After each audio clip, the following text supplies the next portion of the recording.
Hello बच्चा लोग, तो आज हम लोग पढ़ने वाले हैं क्लास 10 साइंस के चैप्टर नंबर 8 को, जो कि बहुत ही इंपॉर्टेंट चैप्टर है तुम्हारे सेकंड टर्म के लिए। तो यहां पर यह जो चैप्टर है वह क्या चैप्टर है? Yes, how do organisms reproduce. तो इसी को हम लोग पढ़ने वाले हैं, पूरा डिटेल में पढ़ने वाले हैं, एक एक पॉइंट को पढ़ेंगे और जितने भी क्वेश्चन आंसर इसमें बीच बीच से बनते जाएंगे उन सारे क्वेश्चन आंसर को भी मैं तुम्हें बताते चलूंगा और एकदम हर एक चीज तुम्हें समझ में आ जाएगी। तो देखो, सबसे पहले हम लोगों को देखना है रिप्रोडक्शन क्या होता है।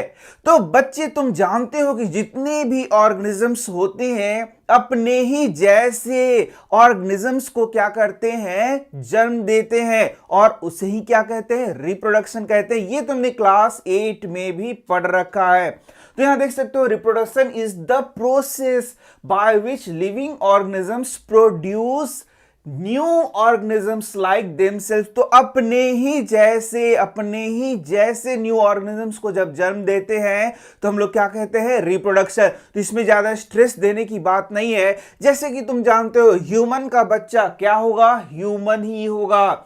मॉर्फोलॉजिकली यानी कि बाहरी रूप से, और साथ ही साथ उसमें जितने भी गुण होंगे वह किसके होंगे? वह मनुष्य के ही होंगे। यदि हम लोग चिंपांजी की बात करें तो उसका बच्चा भी क्या होगा? चिंपांजी ही होगा। यदि हम एक बर्ड की बात करें तो बर्ड का बच्चा क्या होगा? बर्ड ही होगा।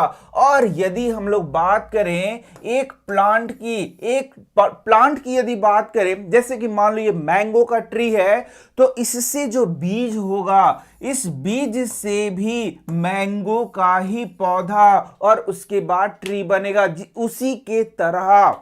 और इसे ही हम लोग क्या बोलते हैं? रिप्रोडक्शन कहते हैं। यानी कि अपने ही जैसे नए ऑर्गेनिज्म को प्रोड्यूस करना, अपने ही जैसे नए ऑर्गेनिज्म को क्या करना? पैदा करना ही क्या कहलाता है? रिप्रोडक्शन कहलाता है। ये तो तुम जानते ही हो, यहां तक तो तुम्हें कोई प्रॉब्लम नहीं है। और अब दूसरा क्वेश्चन देखते हैं। ये भी तुम जानते हो कि जो जीव हैं, जो ऑर्गेनिजम्स हैं, जो लिविंग ऑर्गेनिज्म है, वो रिप्रोडक्शन आखिर क्यों करते हैं? तो इसका सिंपल सा बात है कि अपने स्पीसीज को आगे की ओर बढ़ाने के लिए वो क्या करेंगे? रिप्रोडक्शन करेंगे। मान लो आज पूरे ऑर्गेनिजम्स में रिप्रोडक्शन बंद हो जाए तो क्या नेक्स्ट जनरेशन आएगा? बिल्कुल नहीं। यदि कोई खास स्पीसीज है जिसमें रिप्रोडक्शन बंद हो जाए तो क्या नया जनरेशन उनका आएगा? बिल्कुल नहीं। यानी वो एक्सटिंक्ट हो जाएंगे, पृथ्वी पर से क्या हो जाएंगे? गायब हो जाएंगे। ये भी बहुत आसान था।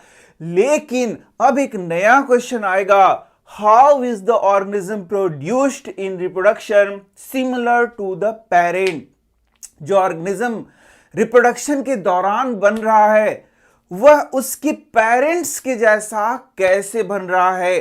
अपने ही माता पिता के जैसा कैसे बनता है? उसी को हम लोगों को सीखना होगा और वहां पर बहुत छोटे छोटे पॉइंट्स सीखने होंगे। तो इसको सीखने के लिए बहुत सारी चीजें तुम्हें जाननी होंगी। देखो, ये चैप्टर बहुत आसान है, बहुत बहुत बहुत आसान है, लेकिन कुछ चीजों को तुमको जानना होगा। यदि उन चीजों को तुम जानते हो तो बहुत आसानी से जितने भी क्वेश्चन आंसर आएंगे ना उसको कर लोगे। और यदि ये जो चीजें मैं बताने वाला हूं तुम्हें नहीं आता है तो बहुत मुश्किल हो जाएगा तुम्हें इन चीजों को समझना। तो देखो, रिप्रोडक्शन हम लोगों ने समझ लिया। अब हम लोग सीधे क्लास 9th के कुछ चीजों को समझेंगे और हम लोग समझना चाह रहे हैं कि आखिर मनुष्य का बच्चा मनुष्य क्यों होता है, कुत्ते का बच्चा कुत्ता क्यों होता है, आम का जो बीज है उससे जो पौधा बनेगा वह भी आम का ही क्यों होगा, वह नीम कटहल का क्यों नहीं होगा। तो इसको समझने के लिए एकदम क्लास 9th में कुछ चीजों को रिवाइज करना है और कुछ एक्स्ट्रा चीजों को पढ़ लेना है। उसके बाद सब चीजें हम लोगों को समझ में आ जाएंगी। तो बच्चा लोग, तुम जानते हो कि हमारा जो शरीर बना है वह किस चीज से बना हुआ है? वह बना हुआ है कोशिका का। एकदम जो जो पॉइंट्स बताया जाए उसको एकदम याद करना कि हमारा जो शरीर है बच्चा लोग किस चीज से बना हुआ है? कोशिका से बना हुआ है। इस कोशिका में एक खास चीज हम लोगों को जानना है, वह है न्यूक्लियस। और इस न्यूक्लियस में क्या होता है? क्रोमोसोम पाया जाता है, जो कि प्रत्येक ऑर्गेनिज्म में इसकी संख्या क्या होती है? निश्चित होती है। जितनी मैं बातें बताते जा रहा हूं उन सब चीजों को याद रखना। हमारा शरीर किससे बना हुआ है? कोशिका से। इस कोशिका में क्या होता है? न्यूक्लियस। इस न्यूक्लियस में क्या होता है? क्रोमोसोम। क्रोमोसोम का नंबर क्या होता है? फिक्स्ड होता है हर एक ऑर्गेनिज्म के लिए। अब यह जो क्रोमोसोम है वह दो चीज से बना होता है, एक होता है DNA, deoxy ribo nucleic acid, और दूसरा क्या होता है? प्रोटीन। ठीक है। और यही जो डीएनए है इसे ही हम लोग क्या बोलते हैं? जेनेटिक मटेरियल बोलते हैं। और यही डीएनए है जिसके कारण जो माता पिता के गुण हैं वो उसके संतान में जाते हैं। यानी कि इस डीएनए के द्वारा ही जो कुत्ता का बच्चा होता है वह कुत्ता होता है, जो आम का पौधा का बीज है उससे क्या पैदा होता है? आम का पौधा पैदा होता है। जो मनुष्य का बच्चा है वह मनुष्य बनता है। किसके कारण? इस डीएनए के कारण। तो अब हम लोग को आगे सीखना कि आखिर ये डीएनए किस तरीके से उसके संतान में जाता है और इस डीएनए के द्वारा कैसे माता पिता के गुण उसके संतान में जाते हैं। तो यही हम लोगों को सीखना है। तो एकदम शॉर्ट में यदि हम लोग सीख लें तो यहां पर देख लो, थोड़ा सा इसे मैं दिखा दे रहा हूं। तो हम लोगों ने क्या देखा? सेल, सेल में न्यूक्लियस, न्यूक्लियस में क्रोमोसोम, और ये देखो यही है क्रोमोसोम। देखना, सेल है, सेल में न्यूक्लियस, न्यूक्लियस में देखो यही है क्रोमोसोम। और ये क्रोमोसोम किस चीज से मिलकर बना हुआ है? वेरी गुड, डीएनए और प्रोटीन से। ये देखो यहाँ गोल गोल दिख रहा है नहीं, ये प्रोटीन। तो उससे हम लोगों को मतलब नहीं, सिर्फ हम लोगों को डीएनए से मतलब है। यानी कुल मिला के जो क्रोमोसोम में क्या रहेगा? डीएनए रहेगा। और इसे ही हम लोग बोलते हैं जेनेटिक मटेरियल, जो कि माता पिता के गुण को उसके संतान में ले जाता है। अब देखो, मैंने बताया था कि क्रोमोसोम का संख्या क्या होता है? फिक्स होता है। जैसे मटर का पौधा यदि लिया जाए और उसमें क्रोमोसोम को हम लोग गिनेंगे तो वह 14 आएगा। यदि हम लोग सनफ्लावर का पौधा लेंगे और उसमें गिनेंगे तो 34 आएगा। बिल्ली में 38 क्रोमोसोम है। इस तरीके से पफर फिश है। ह्यूमन में याद रखना है तुमको, खास करके किसी में याद नहीं रखो, सिर्फ ह्यूमन में याद रखना है कम से कम। उसमें क्रोमोसोम का संख्या कितना है? 46 है। ठीक है। तो इस तरीके से ये है क्रोमोसोम का संख्या। अब थोड़ा सा बात कर लेते हैं एक सेक्सुअल रिप्रोडक्शन की। तो सेक्सुअल रिप्रोडक्शन जैसे तुमने क्लास 8 में भी पढ़ा होगा, यहां भी पूरा डिटेल में पढ़ाया जाएगा। यहां पर तुम जानोगे कि एक स्पर्म है और एक ओवम है। स्पर्म का निर्माण मेल के शरीर में होता है, यानी नर के शरीर में होता है, और ओवम का निर्माण फीमेल के शरीर में होता है। तो बताना, ये जो स्पर्म होता है वह भी एक कोशिका है, यानी कि सेल होता है। तो क्या इसमें भी न्यूक्लियस होगा? यस। इसमें भी क्रोमोसोम होगा? यस, इसमें भी क्रोमोसोम होता है। ठीक इसी तरीके से जो ओवम है उसमें भी न्यूक्लियस होगा और उसमें भी क्या होगा? क्रोमोसोम होगा। और इसमें क्रोमोसोम में क्या होगा? डीएनए। और इसमें भी क्या होगा? डीएनए।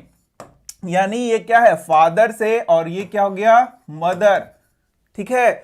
इसका मतलब क्या हुआ कि ये स्पर्म और ओवम, इनके मिलने से बच्चे का निर्माण हो रहा है। यदि इनके मिलने से क्या बन रहा है?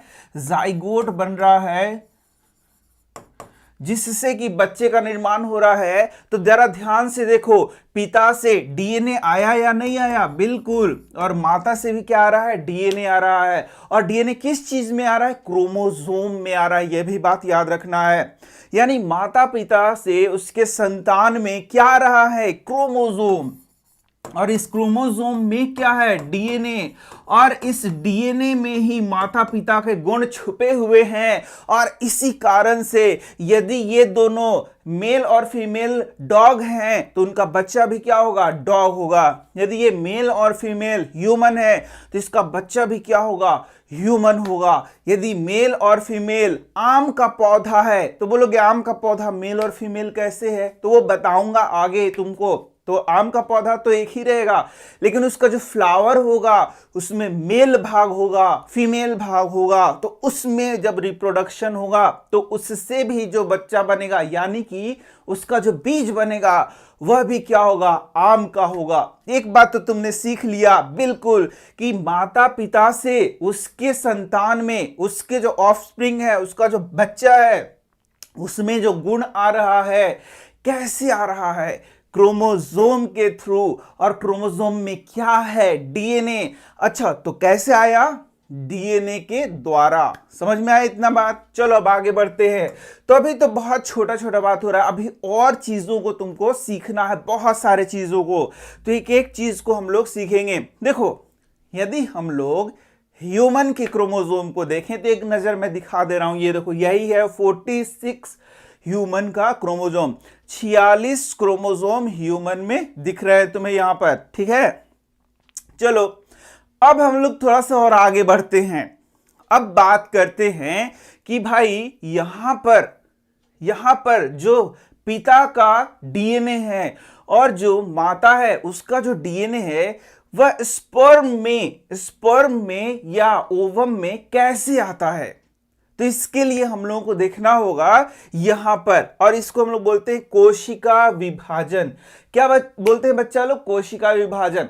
ये देखो, यही होता है सेल डिवीजन। तो सेल डिवीजन में क्या होता है? एक सेल से ज्यादा सेल का निर्माण होता है। मतलब पहले में कितना सेल था? एक सेल। और अभी देख रहे हो इसमें डिवीजन हो रहा है, डिवीजन हो रहा है, डिवीजन हो रहा है। एक सेल से कितना सेल का फॉर्मेशन हो रहा है? 2 सेल का फॉर्मेशन हो रहा है। ठीक इसी तरीके से यदि मैं यहां पर आगे दिखाऊं तुमको, तो एक सेल से यहां पर 4 सेल का फॉर्मेशन हो रहा है। तो सेल डिवीजन भी थोड़ा सा सीख लो यहां पर, क्योंकि सेल डिवीजन जब सीखोगे तभी तो पता चलेगा कि आखिर माता पिता के गुण जो हैं उसके संतान में कैसे आते हैं। वो अभी तुरंत पता चल जाएगा तुम लोगों को। यहां देखना, यहां देखो क्या हो रहा है। तो ये एक सेल डिवीजन होता है, इसको बोलते हैं माइटोसिस सेल डिवीजन। और ये कहां होता है? ये हमारे शरीर में होता है। जैसे पहले तुम छोटे हो गए, फिर धीरे बड़े हो गए, बड़े हो गए, बड़े हो गए, तो आखिर तुम बड़े कैसे हो रहे हो? क्योंकि तुम्हारे शरीर में सेल की संख्या क्या हो रही है? बढ़ रही है। और तुम्हें पता है ये सेल की संख्या कैसे बढ़ती है? सेल डिवीजन के द्वारा तुम्हारे शरीर में सेल का संख्या क्या होते जा रहा है? बढ़ते जा रहा है। तो यहां पर हम अपने शरीर की बात नहीं कर रहे हैं, इसलिए इससे हम लोगों को कोई मतलब नहीं है। हम लोगों को मतलब है इससे, और इसको बोलते हैं मियोसिस सेल डिवीजन।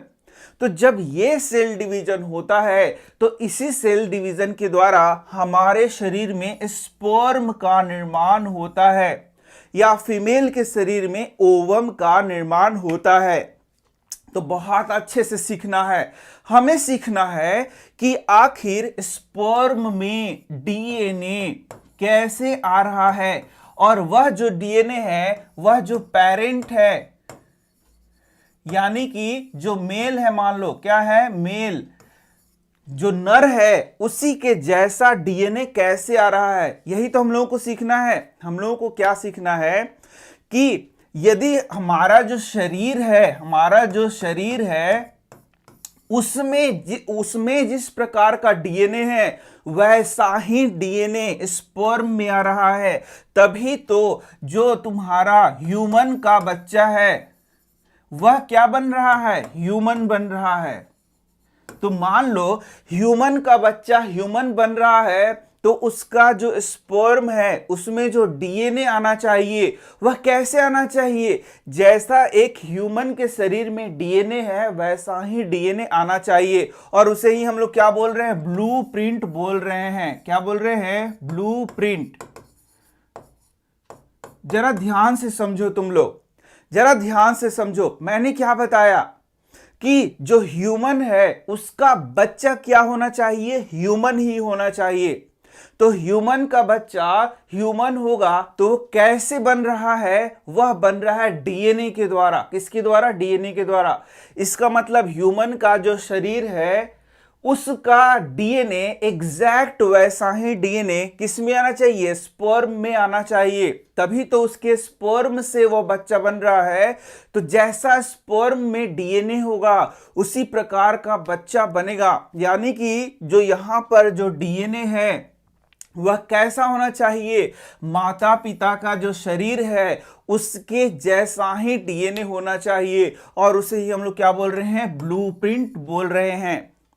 तो आखिर कैसे हमारे शरीर में जो स्पर्म बन रहा है, वो हमारे शरीर में जो डीएनए है वैसा ही डीएनए उसमें कैसे जा रहा है? उसका आंसर है सेल डिवीजन के द्वारा। किसके द्वारा? सेल डिवीजन के द्वारा। यहां देख सकते हो एकदम क्लियर बनाया गया है। देखो हमारा ये बॉडी है, क्या है? बॉडी। हमारा बॉडी का ये सेल है। बच्चा लोग बोलो ये सेल कहां का है? हमारे बॉडी का है। तो यहां पर नहीं रहता है, ये कहां रहेगा? तुम्हारा टेस्टिस में रहेगा। ये देखो, ये देखो, यही है टेस्टिस जहां पर स्पर्म बनता है।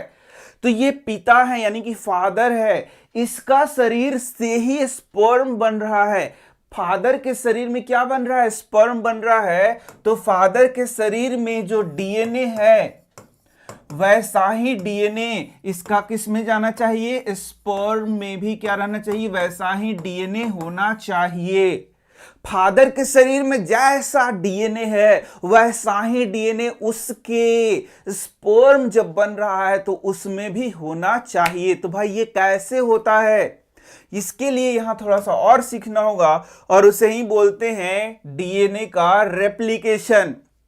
यानी देखो यहां पर ये जो फादर है, ये फादर है, फादर उसमें ये डीएनए है, उसमें ये क्या है? डीएनए। और उसको स्पर्म बनाना है। क्या बनाना है? स्पर्म। तो जब वो स्पर्म बनाएगा तो उसमें भी उसी प्रकार का डीएनए को जाना चाहिए। तो इसके लिए क्या होता है? डीएनए का रेप्लिकेशन होता है। यानी जो डीएनए है, एक डीएनए से देखो धीरे धीरे क्या बन रहा है? दो डीएनए का निर्माण कर रहा है, यानी कि फॉर्मेशन कर रहा है। तो फादर के शरीर में ये जो डीएनए है, शरीर में कहां? शरीर में टेस्टिस में। टेस्टिस में कहां? टेस्टिस के सेल में।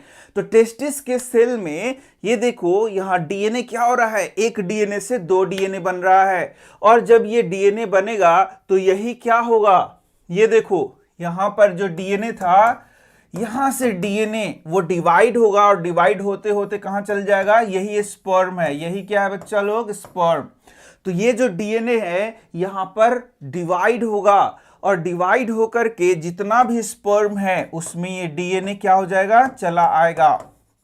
ये देख लो। तो ये फादर के शरीर से उसके स्पर्म में क्या आ गया? डीएनए आ गया। कैसा डीएनए आ गया? जैसा उसका फादर था। मान लो ये फादर डॉग था तो उसका स्पर्म में डॉग का डीएनए आया है। यदि ये ह्यूमन था तो उसका शरीर में ह्यूमन का डीएनए आया है। यदि ये बकरी था तो उसके शरीर में बकरी का डीएनए आया है। इस तरीके से यहां अब बताओ, अब इस स्पर्म से ही तो बच्चे का निर्माण हो रहा है। स्पर्म से ही क्या बन रहा है? बेबी बन रहा है। ओवम भी, इसको ओवम भी मान सकते हैं। तो जब स्पर्म बनता है तो डीएनए इस तरीके से स्पर्म में पहुंचा और स्पर्म से बेबी बनेगा। तो बताओ ह्यूमन का बच्चा कैसा होगा? ह्यूमन बनेगा। किसके द्वारा? डीएनए के द्वारा। तो डीएनए कहां से आ रहा है? फादर के शरीर से, मदर के शरीर से। तो डीएनए कैसे वैसा ही एग्जैक्ट हो रहा है? क्योंकि यहां पर डीएनए का कॉपी हो रहा है।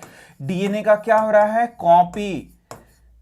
और इस डीएनए का कॉपी हो रहा है और एग्जैक्ट वैसा ही डीएनए स्पर्म में चला रहा है। एग्जैक्ट वैसा ही डीएनए ओवम में चला रहा है। और फिर उन दोनों से मिलने से जो बच्चा बन रहा है उसमें भी मदर का और फादर का डीएनए मौजूद है। तो वो बच्चा भी अपने पेरेंट्स के जैसा ही बनेगा। अब समझ में आ गया? तो यहां से ही क्वेश्चन तुमको पूछता है कि आखिर डीएनए के डबल होने का, यानी कि डीएनए जो है अपने ही जैसे कॉपी बनाता है, इसका क्या जरूरी है? तो यहां देख सकते हो क्या जरूरी है। यदि यहां पर डीएनए का रेप्लिकेशन नहीं होगा, रेप्लिकेशन माने डबल होना, यानी कि अपने ही जैसा कॉपी बनाना। यदि यहां पर डीएनए का कॉपी नहीं होगा तो उसका स्पर्म में या ओवम में जाएगा डीएनए? नहीं जाएगा। और यदि नहीं जाएगा तो क्या मनुष्य का बच्चा मनुष्य होगा? नहीं, बिल्कुल भी नहीं होगा। तो अब तुम लोगों ने सीख लिया कि किस तरीके से यहां पर स्पर्म बनते समय, ओवम बनते समय क्या होता है? डीएनए क्या हो जाता है? नया डीएनए उसके स्पर्म में और ओवम में चला जाता है, जो कि एग्जैक्ट किसका कॉपी होता है, अपने पेरेंट्स के डीएनए का कॉपी होता है। ठीक है, इस तरीके से ये तुमने समझ लिया। अब ये जो यहां देखो, यही इस तरीके से स्पर्म का फॉर्मेशन हो रहा है। अब थोड़ा थोड़ा और आगे बात भी सीखना होगा, तो वह भी सीखा जाएगा। काफी चीजें सीखनी पड़ती हैं, तब तुम इस तरीके से सब चीजों को समझ सकते हो। अब थोड़ा सा, अब हम लोगों ने क्या देखा कि मनुष्य का बच्चा क्या होगा, मनुष्य होगा। कुत्ता का बच्चा क्या होगा, कुत्ता होगा। लेकिन अब थोड़ा सा हम लोगों को यहां पर वेरिएशन भी सीख लेना होता है। वेरिएशन, अब ये वेरिएशन क्या होता है? वेरिएशन का मतलब होता है थोड़ा अंतर। अब ये अंतर क्या होता है?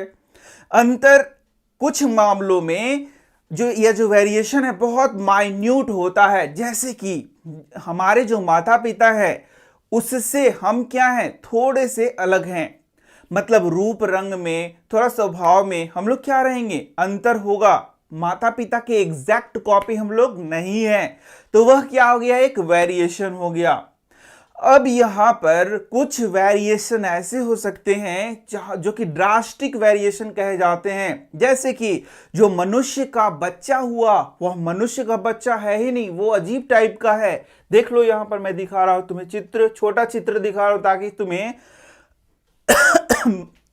मतलब तुम इसको देख के घबराओ नहीं। देखो, ये मनुष्य का बच्चा है, लेकिन इसमें बहुत ज्यादा वेरिएशन आ गया है। इसका जो शरीर है देख रहे हो, बहुत ज्यादा थोड़ा अलग हो गया, बहुत ज्यादा डिफरेंट हो गया है।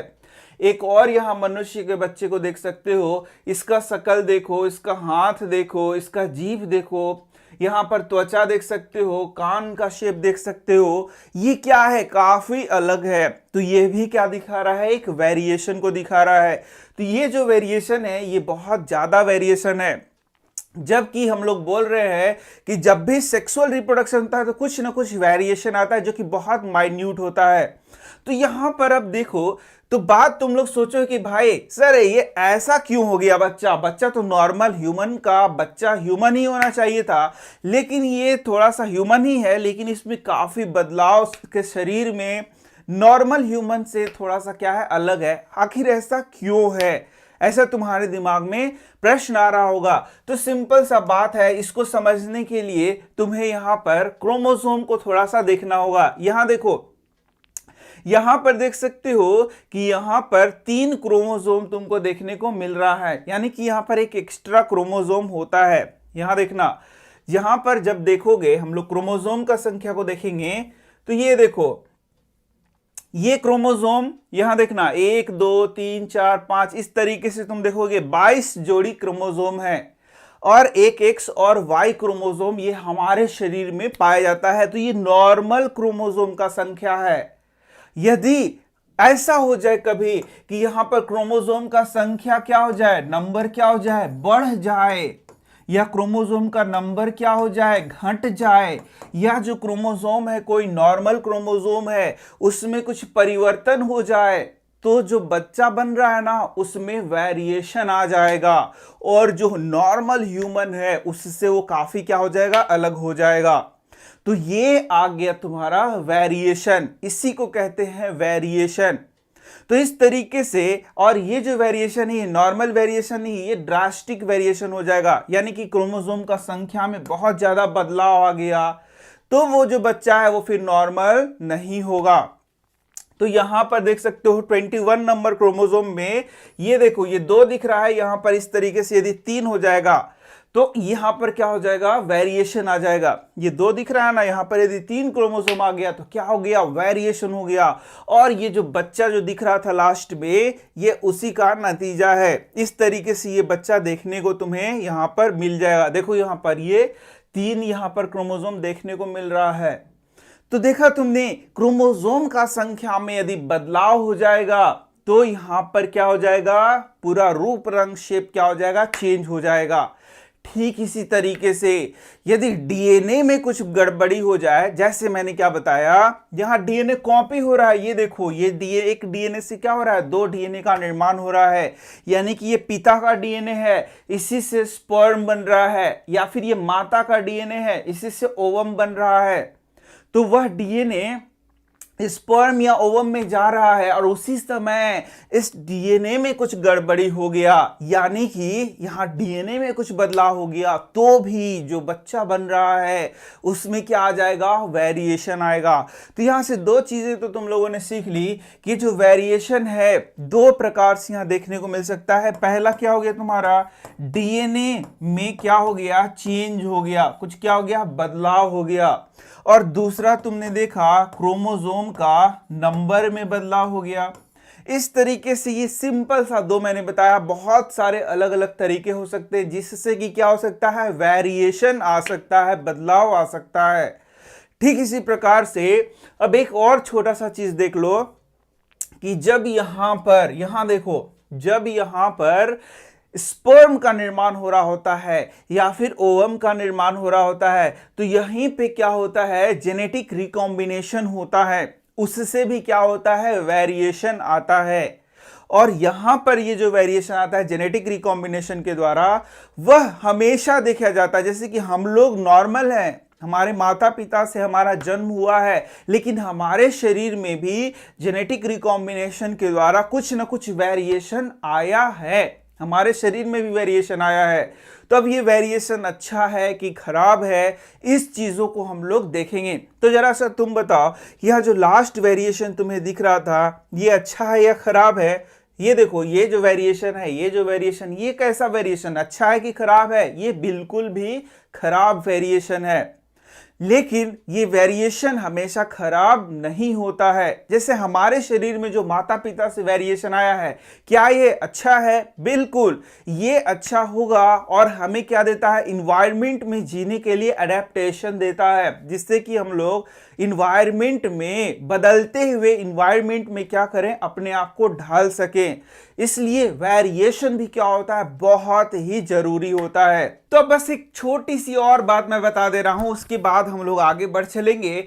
तो यहां पर तुमने देखा वेरिएशन कैसे आ रहा है, वेरिएशन के बारे में थोड़ा समझ लिया, लेकिन एक चीज तुम्हारे दिमाग में अभी भी खटक रहा होगा, या तुम्हें शायद पहले से पता होगा, लेकिन एक चीज तुम्हारे दिमाग में जरूर आ रहा होगा कि सर यहां पर हम लोगों ने देखा कि जो स्पर्म है या फिर जो ओवम है, मान लो ये स्पर्म और ये क्या है, ओवम है, तो यहां पर ये जो क्रोमोसोम का जो संख्या है ये तो 46 हो जाएगा, ये भी क्या हो जाएगा, 46। तो इससे जो बच्चा बनेगा इसमें कितना हो जाएगा, 92 हो जाएगा। अरे होगा कि नहीं होगा? अरे ऐसा ही ना सोच रहे होगे कि जो स्पर्म है वह एक कोशिका है, कोशिका में न्यूक्लियस है, न्यूक्लियस में क्रोमोसोम, यदि मनुष्य है तो 46 होगा, है ना, मनुष्य है तो कितना होगा, 46 होगा। और जब उसका बच्चा आएगा तो उसमें क्रोमोसोम का संख्या कितना हो जाएगा, देखो नर हो गया यानी मेल और फीमेल, इन दोनों के मिलने से तो क्रोमोसोम का संख्या 92 हो जाएगा। तो भाई ये कैसे होगा, इसमें क्रोमोसोम का संख्या में इतना ज्यादा परिवर्तन, तब तो ये मनुष्य रहेगा ही नहीं, क्योंकि आपने बताया कि क्रोमोसोम के संख्या में परिवर्तन नहीं होना चाहिए। तो इसका राज का बात यह है बच्चा लोग कि यहां पर जो स्पर्म है इसमें क्रोमोसोम का संख्या क्या होता है, सीधे आधा हो जाता है 23, और इसमें भी क्या हो जाता है, आधा हो जाता है 23।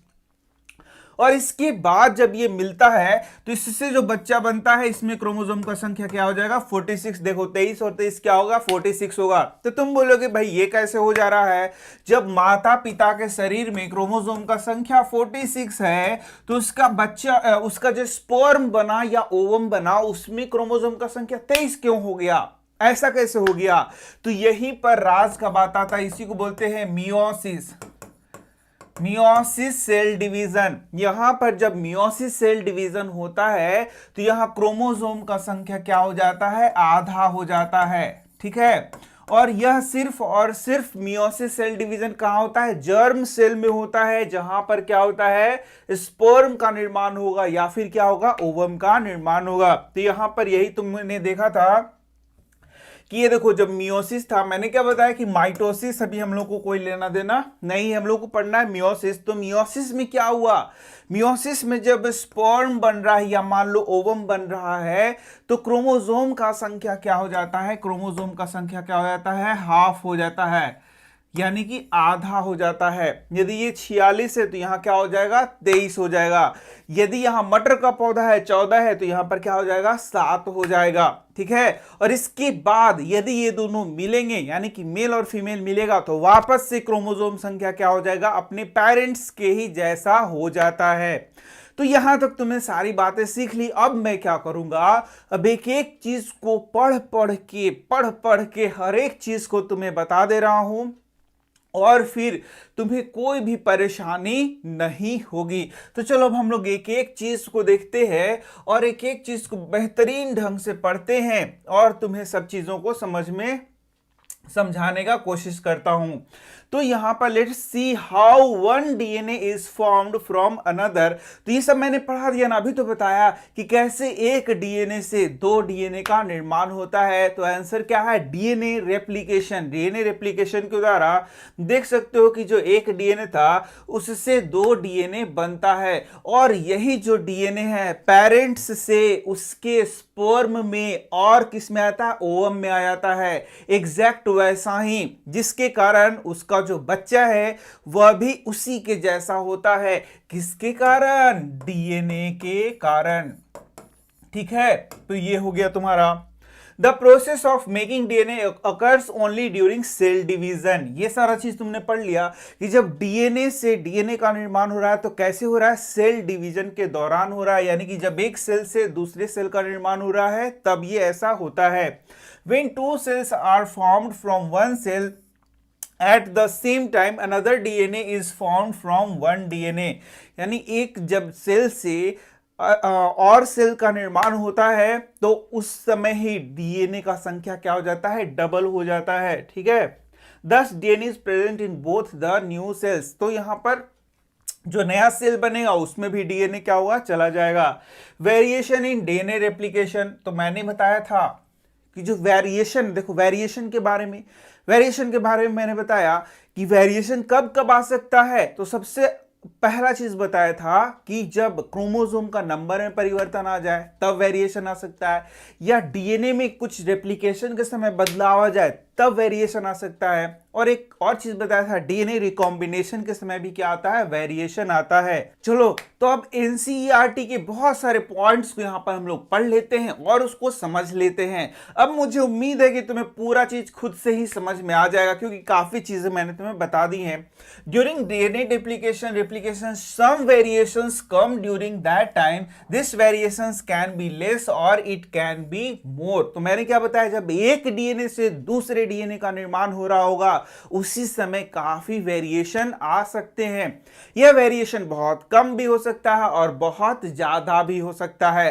अब जानो कि यदि ये बहुत ज्यादा होगा तो क्या होगा, तो बहुत ज्यादा होगा और ये फिर दूसरे सेल में जाएगा तो हो सकता है कि cell will not be able to survive, वह सेल जीवित नहीं रहेगा और वह सेल मर भी सकता है। ऐसा भी हो सकता है कब, क्वेश्चन यदि पूछे कब होगा ऐसा, यदि वहां पर डीएनए में बहुत ज्यादा वेरिएशन आ गया है तब। और on the other hand, the variation during DNA formation is not that much, यानी कि जब डीएनए से दूसरे डीएनए का निर्माण होता है तो यूजुअली नॉर्मली उतना ज्यादा वेरिएशन नहीं होता है। Due to this the new daughter cell मतलब जो नया सेल का निर्माण हो रहा है, that is formed is not identical to the old cell but there is some variation in it too, यानी कि जो पुराना सेल है उससे नए सेल का निर्माण हो रहा है तो उसमें नया डीएनए जा रहा है तो उसमें कुछ ना कुछ क्या हो सकता है, बदलाव होता है। इसीलिए उसको सेम टू सेम नहीं मान के हम लोग क्या बोलते हैं, आइडेंटिकल है।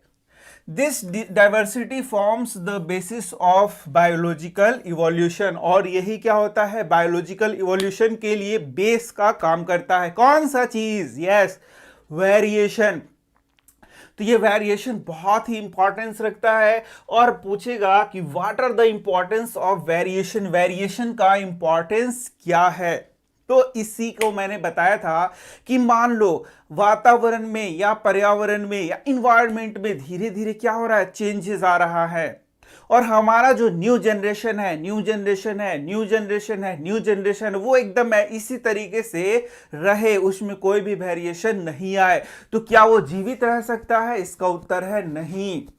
पर्यावरण में धीरे धीरे, इन्वायरमेंट में धीरे धीरे बदलाव होगा और हम लोगों का जो न्यू जनरेशन आएगा उसमें कोई बदलाव नहीं होगा, तो वो एक दिन क्या हो जाएगा, एक्सटिंक्ट हो जाएगा। पर्यावरण उसको क्या करेगा, एक्सटिंक्ट कर देगा, मार डालेगा। यानी लाखों साल बाद हो सकता है कि कोई भी नया ऑर्गेनिज्म, मतलब जो हम लोगों का जो नेक्स्ट जनरेशन है वो क्या हो जाए, वह जीवित ही ना रह सके, क्योंकि पर्यावरण तो चेंज हो रहा है। लेकिन लेकिन लेकिन लेकिन मान लो कि हमारा जो नेक्स्ट जनरेशन उसमें कोई वेरिएशन आते जा रहा है, अच्छा वेरिएशन आ रहा है जो कि अपने आप को पर्यावरण के अनुकूल करते जा रहा है, अडेप्टेड होते जा रहा है, अडेप्टेशन उसमें आते जा रहा है, तो क्या लाखों साल बाद वो जीवित रह सकेगा? बिल्कुल। यानी वेरिएशन बहुत इंपॉर्टेंट है।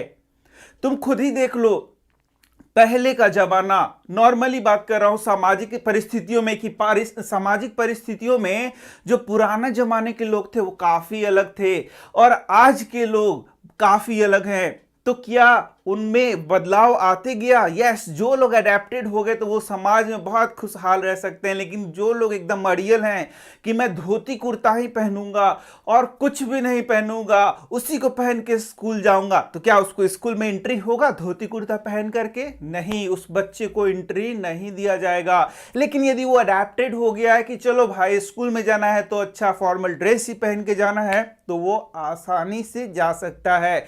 यानी वेरिएशन कहीं ना कहीं हमको लाना पड़ता है।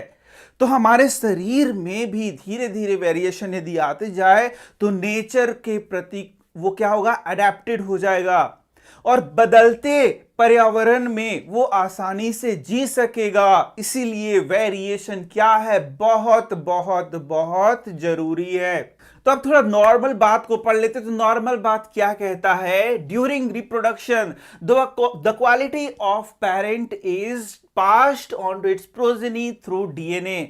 यानी कि हम जिस इन्वायरमेंट में रह पा रहे हैं, हमारे शरीर में वैसा एडेप्टेशन है जिसके कारण हम इस इन्वायरमेंट में रह पा रहे हैं। जैसे कि एक पोलर बेयर है, तो पोलर बेयर का जो बच्चा है उसके शरीर में भी वो सारे एडेप्टेशन होते हैं जिससे कि वो वहां पर रह सके। तो वो कैसे आया है, उसके माता पिता से आया है, डीएनए के द्वारा। एक कैमल है जो कि डिजर्ट में रहता है, तो उसके शरीर में वो जो एडेप्टेशन हैं वो कैसे आए हैं, उसके माता पिता के द्वारा, उसके पेरेंट्स के द्वारा आए हैं, डीएनए के द्वारा, जो कि उसको इस एनवायरनमेंट में बनाने के लिए उसको अनुकूलन प्रदान करते हैं, एडेप्टेशन देते हैं।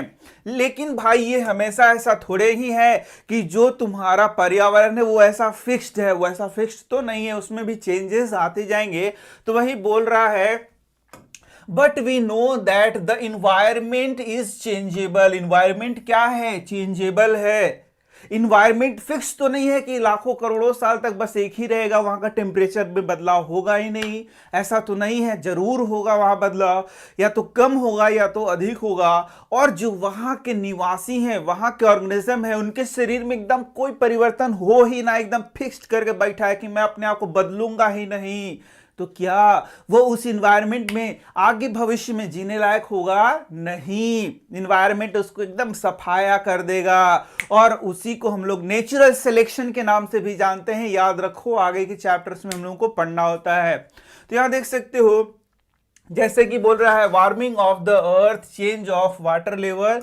तो ये सारा क्या है, वार्मिंग ऑफ अर्थ मतलब अर्थ धीरे धीरे मान लो कि गर्म होते जा रहा है ग्लोबल वार्मिंग के कारण, और जो हमारा शरीर है या किसी और ऑर्गेनिज्म का शरीर वो एकदम अड़ गया है कि नहीं, मैं एकदम अपने शरीर को मैं चेंज लाऊंगा ही नहीं। तो क्या वो जीवित रहेगा? नहीं, वो एक्सटिंक्ट हो जाएगा। ठीक है, if there is no changing in the organism, यदि कोई चेंज नहीं होता है, it may be that after many years in the future the body of the next generations will be that are not fit to live in the environment that is its adaptation is not fit to live in that ecosystem and that organism may also become extinct। अंग्रेजी तो आती है ना भाई लोग, तो अंग्रेजी आती है, तो ये जो बात बोल रहा है, क्या बोल रहा है कि बहुत सालों बाद यदि नेचर में परिवर्तन होते जा रहा है और किसी ऑर्गेनिज्म का शरीर में कोई बदलाव नहीं आ रहा है, कोई वेरिएशन नहीं आ रहा है, तो उसका शरीर एडेप्टेड नहीं होगा और एक्सटिंक्ट हो जाएगा। तो बताओ यहां पर वेरिएशन जरूरी हुआ कि नहीं हुआ? यस, वेरिएशन का बहुत ज्यादा इंपॉर्टेंस है। इसी के साथ देख सकते हो adaptation its body to change its the environment in future and can live in that place niche। ठीक है, जिस नीच में रह रहा है, नीच मतलब क्या हो गया, जिस वास स्थान में वो रह रहा है वह एक खास उसका नीच है जहां पर वो क्या कर रहा है, रह रहा है, उसके लिए उसका बॉडी अडेप्टेड है। लेकिन यदि वहां पर पर्यावरण चेंज हो रहा है और उसका बॉडी में चेंजिंग नहीं आ रहा है, तो हो सकता है लाखों साल बाद वो क्या हो जाए, एक्सटिंक्ट हो जाए। और यदि चेंजिंग आ रहा है, वेरिएशन आ रहा है, तो उसका बॉडी अडेप्टेड होगा और वो वहां पर जीवित रह सकता है। तो यही सब है इंपॉर्टेंस ऑफ वेरिएशन में। पॉइंट्स तुम लिख सकते हो 1 2 3। क्या लिख सकते हैं? Useful in maintaining the survival, maintaining the survival of species, यानी किसी स्पीसीज के सर्वाइवल के लिए क्या है, बहुत जरूरी होता है। बेसिस ऑफ इवोल्यूशन, यही क्या करता है, इवोल्यूशन को काउज करता है। यूजुअली जो हम लोग इवोल्यूशन बोलते हैं, पुराने ऑर्गेनिज्म से नए ऑर्गेनिज्म का जब निर्माण होता है, किसके कारण, वेरिएशन के कारण, तो उसे ही हम लोग क्या बोलते हैं, इवोल्यूशन बोलते हैं। तो मैंने क्या बताया, पुराने ऑर्गेनिज्म से नए ऑर्गेनिज्म का फॉर्मेशन हो रहा है, स्लो प्रोसेस है, वेरिएशन के द्वारा हो रहा है। तो बताओ वेरिएशन इंपॉर्टेंट हुआ कि नहीं हुआ? इसी को तो बोल रहे हैं इवोल्यूशन, इसी को क्या बोलते हैं, इवोल्यूशन। तो इवोल्यूशन में यदि वेरिएशन होगा ही नहीं तो क्या इवोल्यूशन होगा? बिल्कुल नहीं। जैसे तुम जानते हो कि कंप्यूटर्स का भी इवोल्यूशन पढ़ते हो ना, कि पहले कुछ और कंप्यूटर्स थे, बड़े बड़े रूम के इतने कंप्यूटर थे, और अब हमारे हाथ में पाम टॉप आ गया है, यानी कि उतना बड़ा से छोटा आ गया है। तो वेरिएशन हुआ कि नहीं हुआ? बिल्कुल। तो इवोल्यूशन के लिए वेरिएशन क्या है, बहुत ही इंपॉर्टेंस रखता है। Variation provides the ability to survive in changing condition. एकदम सिंपल सा बात है जो कि मैंने तुम्हें पढ़ाया। यदि वेरिएशन आएगा तो चेंजिंग एनवायरनमेंट में जीने के लिए वो क्या करेगा, तुम्हारे शरीर में चेंजेस लाएगा, अडैप्टेशन लाएगा, जिससे कि तुम वहां पर क्या कर सकते हो, जी सकते हो। मेथड्स ऑफ रिप्रोडक्शन, तो भैया कितनी बार पढ़ चुके हो। मेथड्स ऑफ रिप्रोडक्शन कितने प्रकार के हैं? 2 प्रकार के। पहला है एसेक्सुअल रिप्रोडक्शन और दूसरा क्या है, सेक्सुअल रिप्रोडक्शन। तो हम लोगों ने काफी बात की है सेक्सुअल रिप्रोडक्शन में। तो हम लोगों ने क्या देखा कि जब सेक्सुअल रिप्रोडक्शन होता है तो यहां पर क्या होता है, मेल गैमिट। देखो स्पर्म और ओवम में पढ़ा रहा था, लेकिन अब नया वर्ड में यूज कर रहा हूं, गैमिट, और फीमेल गैमिट का फॉर्मेशन होता है। तो मेल गैमिट को क्या बोलते हैं, स्पर्म, और फीमेल गैमिट को क्या बोलते हैं, ह्यूमन में हम लोग क्या बोल रहे हैं, ओवम। तो यहां पर प्लांट्स का जब केस होगा तो वहां पर स्पर्म और ओवम वर्ड यूज नहीं करेंगे, वहां पर सिर्फ बोलेंगे mail gamete and female gamete. तो यहां देखोगे जब सेक्सुअल रिप्रोडक्शन होता है तो वहां पर मेल गैमिट का फॉर्मेशन होगा, फीमेल गैमिट का फॉर्मेशन होगा, उन दोनों का फ्यूजन होगा। फ्यूजन के बाद क्या होगा, जाइगोट बनेगा। जाइगोट के बाद क्या बनेगा, एम्ब्रियो बनेगा, और उसके बाद फिर बेबी का निर्माण होगा, या फिर तुम्हारा सीड का निर्माण होगा। किसमें, सेक्सुअल रिप्रोडक्शन में। यानी कि यदि बात करें तो यहां पर पेरेंट्स क्या हो गए, 2, मेल और फीमेल। मेल भी चाहिए और फीमेल भी चाहिए। मेल में बनेगा मेल गैमेट, फीमेल में बनेगा फीमेल गैमेट, दोनों का फ्यूजन होगा। फ्यूजन के बाद क्या बनेगा, जाइगोट, फिर उसके बाद आगे का प्रोसेस होगा। इस प्रकार का जो रिप्रोडक्शन होता है उसे हम लोग बोलते हैं सेक्सुअल रिप्रोडक्शन। लेकिन यदि हम लोग बात करें एसेक्सुअल रिप्रोडक्शन की तो इसमें से ऐसा कुछ भी नहीं होता है। जो एक पेरेंट है उसी से क्या होगा, तुम्हारा नए ऑर्गेनिजम्स का निर्माण हो जाएगा। तो इसके बारे में जानते ही हो तुम लोग। जैसे मान लो एक गुलाब का पौधा है, तो उसको हम लोग डंटी को क्या कर लेते हैं, कट कर लेते हैं, और कट करके कहीं लगा देंगे तो उससे नया गुलाब बन जाएगा। तो ये क्या हो गया, एसेक्सुअल रिप्रोडक्शन हो गया।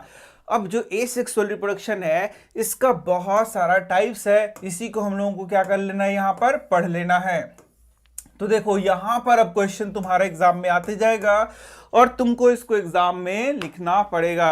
अब एसेक्सुअल रिप्रोडक्शन कितने प्रकार का होता है, तो भाई कई प्रकार का होता है, लेकिन क्लास 10th में जो जो चीजें पढ़ाई गई हमारे एनसीईआरटी बुक में वो कौन सा है, सबसे पहला है fission, fragmentation, regeneration, budding, spore formation, और लास्ट में क्या है तुम्हारा वेजिटेटिव प्रोपागेशन।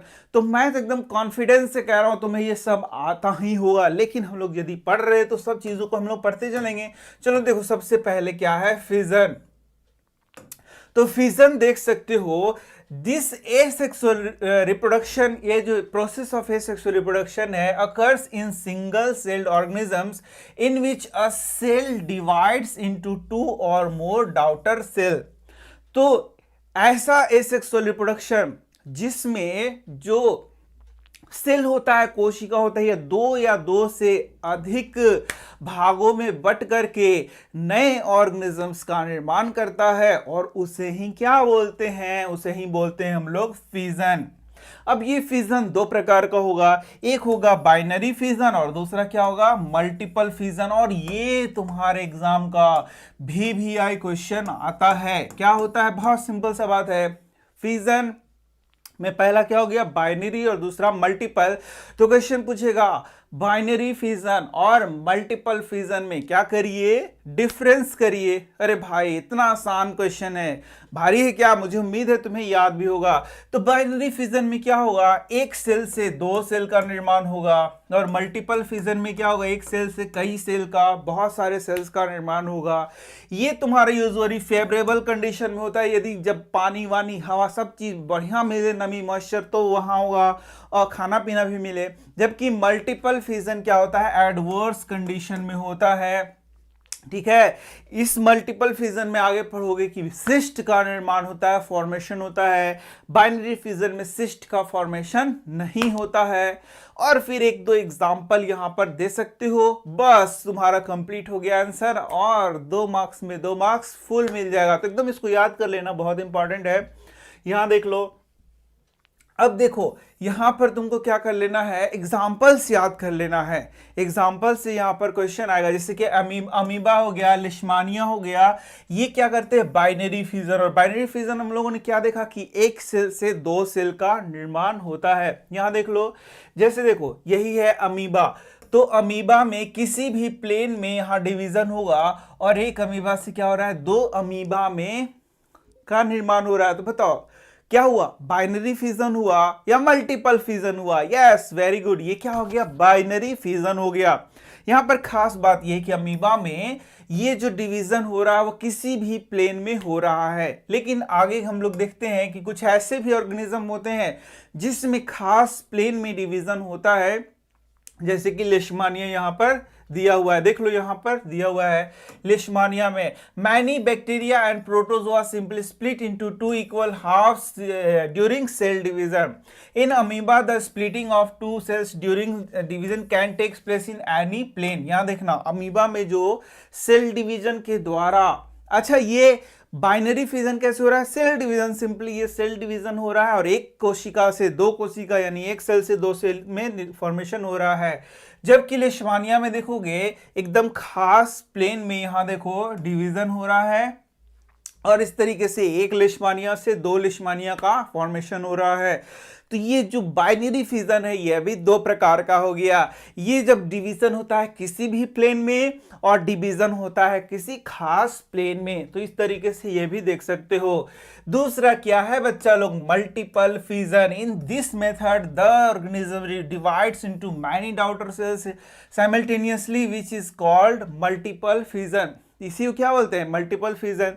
जैसे देख सकते हो यहाँ पेरेंट सेल है, एडवर्स कंडीशन आएगा तो इसका सबसे पहले क्या होगा, न्यूक्लियस जो है सो डिवाइड करना शुरू करेगा, और ये जो न्यूक्लियस है कई न्यूक्लियाई यहाँ पर फॉर्म करता है, और फिर वो क्या करता है, प्रोटोप्लाज्म को लेकर के ये क्या करता है, काफी सारे सेल्स का निर्माण करता है, और इसके चारों ओर देखो यही सिस्ट का निर्माण होता है, जो कि एक प्रोटेक्टिव कवरिंग होता है, जो कि इसको एडवर्स कंडीशन में बचाता है। जैसे कि मान लो सूखा पड़ गया तो उस टाइम इसकी क्या करेगा, सिस्ट उसकी सुरक्षा करेगा, और बाद में क्या होगा, यही सिस्ट फट जाएगा और ये जो सेल्स हैं वो क्या हो जाएंगे, बाहर आ जाएंगे। इस तरीके से देखा, पहले एक सेल था इसमें कई सेल का फॉर्मेशन हो गया, तो ये हो गया तुम्हारा मल्टीपल फिजन।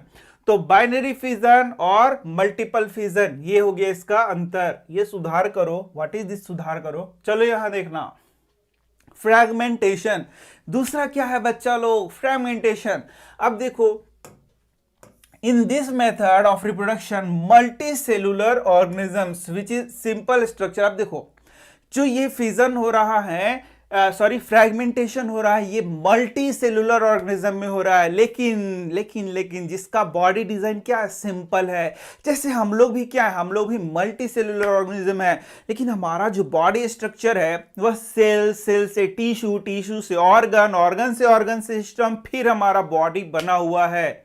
यानी सिर्फ सेल का ये गुच्छा नहीं है, ये बहुत कॉम्प्लेक्स बॉडी है हमारा। लेकिन यदि हम लोग स्पाइरो वगैरह की बात करें तो इसका सिंपल सा बॉडी होता है, बहुत सिंपल, सेल टू सेल मिलकर के बना होता है। तो इस तरीके के ऑर्गेनिज्म में क्या होगा, यदि कहीं से ये ब्रेक कर जाए तो ये जो दिख रहा है सेल, ये क्या करेगा, डिवीजन खुद करना शुरू करेगा, और ये डिवीजन खुद करना शुरू करेगा, और इस तरीके से सिर्फ यहां फ्रैगमेंट हो जाए, टूट जाए, खंडन हो जाए, उससे नए ऑर्गेनिज्म का निर्माण होता है, फॉर्मेशन होता है। इसे ही क्या कहते हैं, फ्रैगमेंटेशन।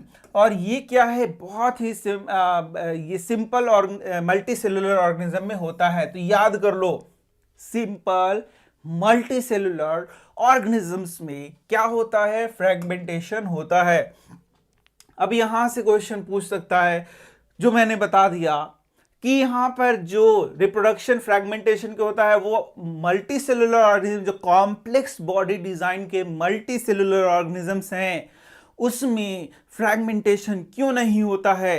इसका सिंपल सा आंसर है, क्योंकि हमारा जो बॉडी है सिंपली सेल का गुच्छा नहीं है, ये बहुत कॉम्प्लेक्स होता है, इस कारण से इसमें इस तरीके का प्रोसेस संभव नहीं है। तो नेक्स्ट एसेक्सुअल रिप्रोडक्शन का टाइप देख सकते हो, वह क्या है, रीजनरेशन।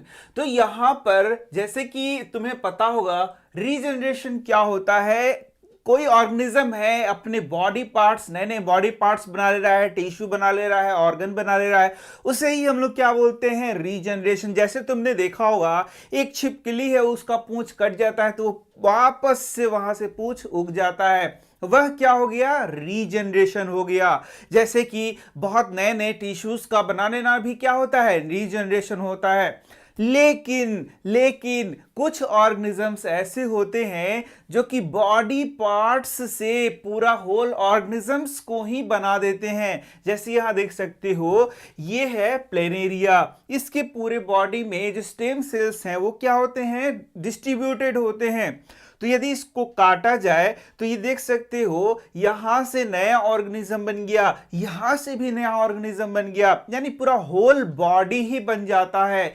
यानी कि कुछ ऑर्गेनिज्म ऐसे होते हैं जिनका यदि बॉडी पार्ट्स किसी कारण से क्या हो जाए, स्मॉल पीसेस में बट जाए, तो वो क्या कर लेता है, पूरा बॉडी पार्ट ही, पूरा बॉडी ही उससे डेवलप कर लेगा।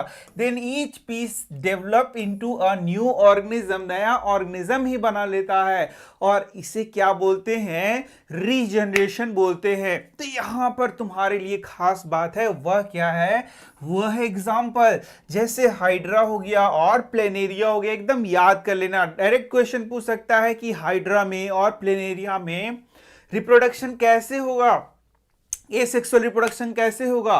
तो उसमें यदि यहां पर तुम्हारा रीजनरेशन दिया है तो आंसर क्या है? रीजनरेशन, क्योंकि हाइड्रा जो है कुछ अलग मेथड से भी क्या करता है? रिप्रोड्यूस करता है। ठीक है, तो इस तरीके से ये हो गया तुम्हारा रीजनरेशन। अब देखो हाइड्रा में बडिंग के द्वारा भी रिप्रोडक्शन होता है। तो बडिंग क्या होता है? बडिंग देख लो, in this process a bulge arises. देखो एक बल्ज, एक छोटा सा टिश्यू का क्या होता है? गुच्छा होता है जो कि क्या? Bulge on the body of the living entity which is called बड।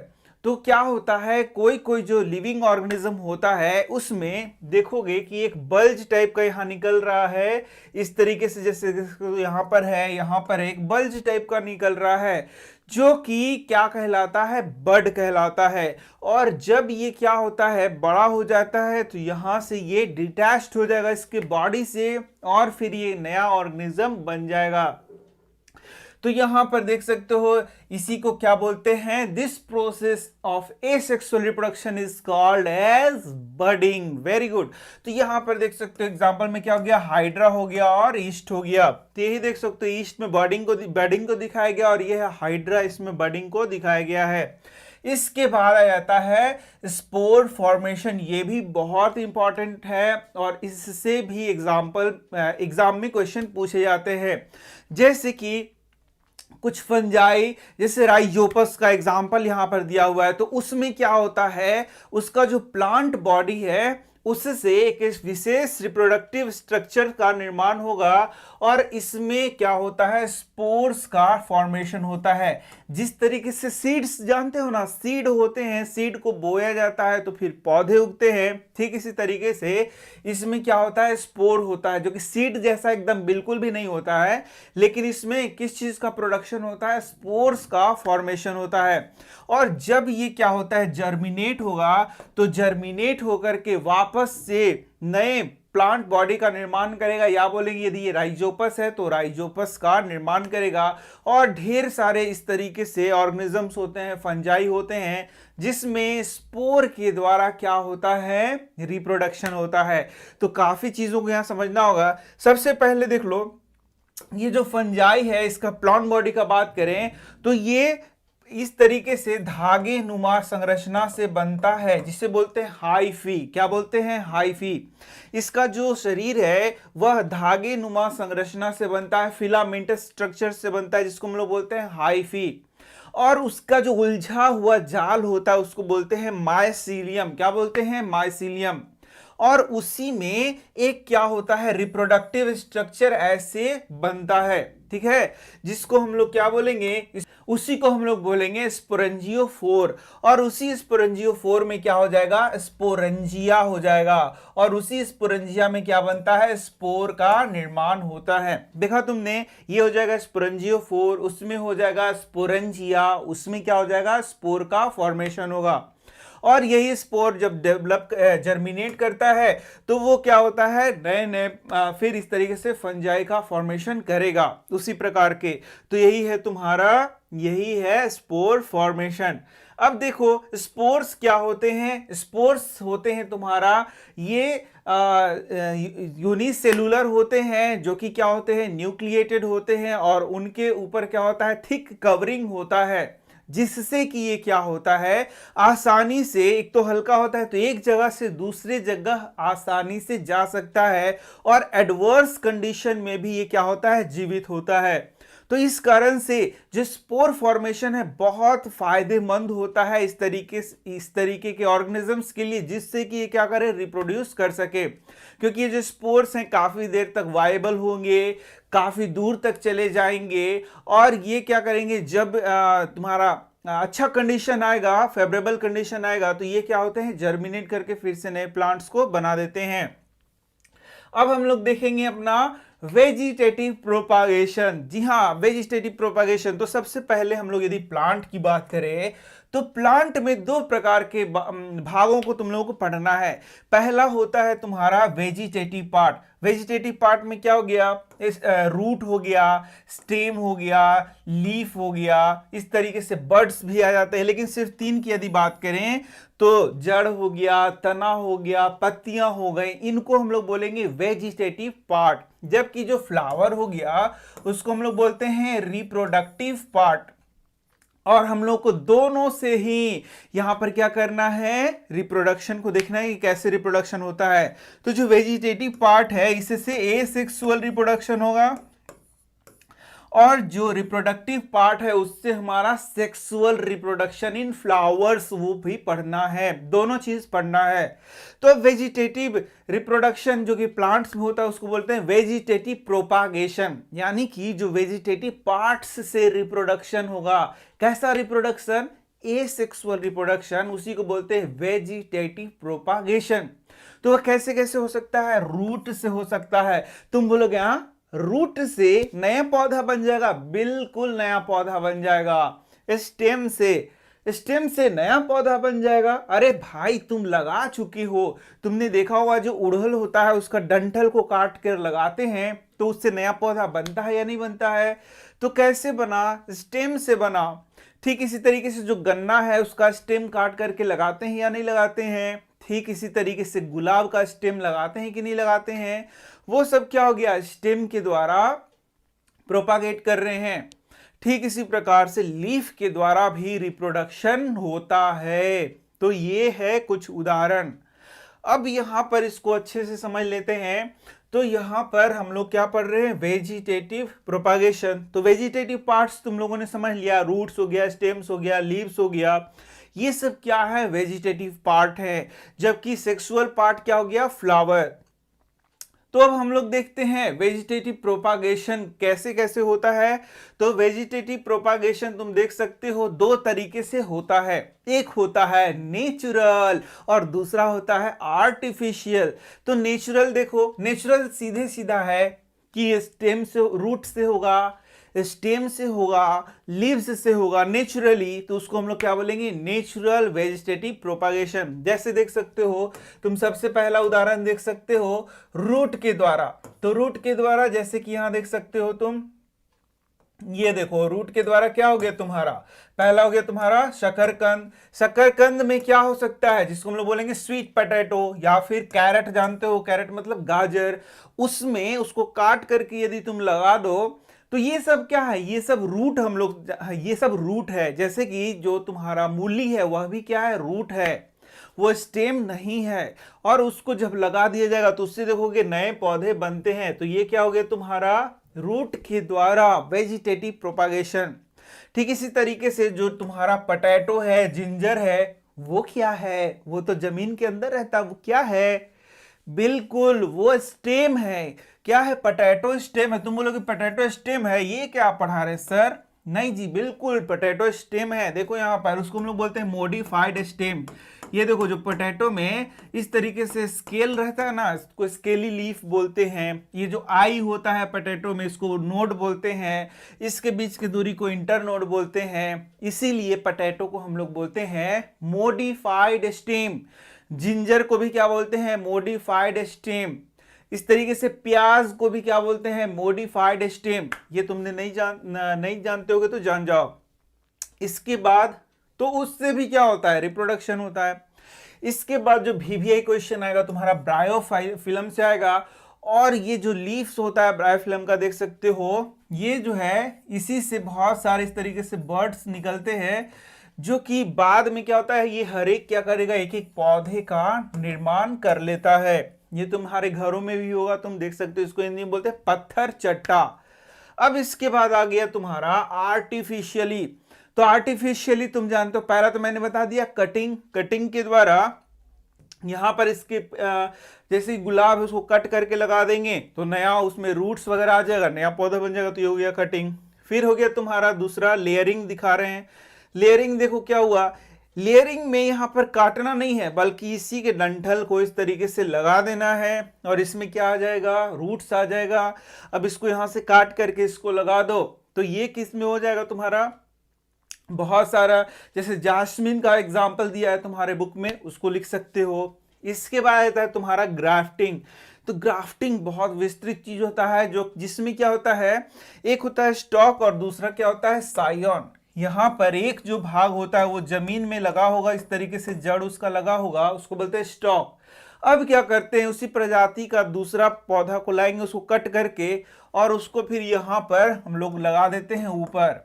और कुछ दिनों के बाद देखोगे कि यहां से फिर क्या होगा, यहां से फिर बर्ड्स निकलना शुरू हो जाएगा और ये पूरा एक होल प्लांट बन जाएगा। और इसी को हम लोग क्या बोलते हैं, इसी को हम लोग बोलते हैं ग्राफ्टिंग। तो ग्राफ्टिंग अलग अलग तरीके से होता है, जैसे यहां देख सकते हो बर्ड ग्राफ्टिंग को दिखाया है। तो इतना डिटेल तुम लोगों को पढ़ना नहीं है, सिंपल ही जान लेना है। तो उससे क्या होता है, बहुत नए तरीके के हॉर्टिकल्चर जानते हो, उसके पौधे को उगाया जाता है। और फिर बहुत सारे पौधों को यहाँ पर क्या किया जा रहा है, जिसमें तुम्हारा बीज वगैरह नहीं होता है, उसके लिए भी ये वेजिटेटिव प्रोपागेशन क्या होता है, बहुत इंपॉर्टेंट होता है। यहां से क्वेश्चन कभी कभी पूछता है, What are the advantages of vegetative propagation? Vegetative propagation का क्या क्या एडवांटेज है, क्या क्या फायदा है, क्या क्या लाभ है। तो देखो क्या क्या लिख सकते हैं, plants which do not have the ability to produce seeds, ये वाला सबसे पहला में लिख देना कि वैसे प्लांट्स जिसमें सीड्स नहीं होते हैं, जैसे बनाना हो गया, तो उसको प्रोपागेट करने के लिए इसका उपयोग किया जाता है। They are propagated by vegetative propagation method only. इसके बाद देख सकते हो, plants grown by this method start producing fruits and flowers in less time than those grown by seeds. तो इस तरीके से जो प्लांट्स उगाए जाते हैं उसमें जल्दी फ्लावरिंग होगा, फिर उसमें जल्दी फल आएंगे।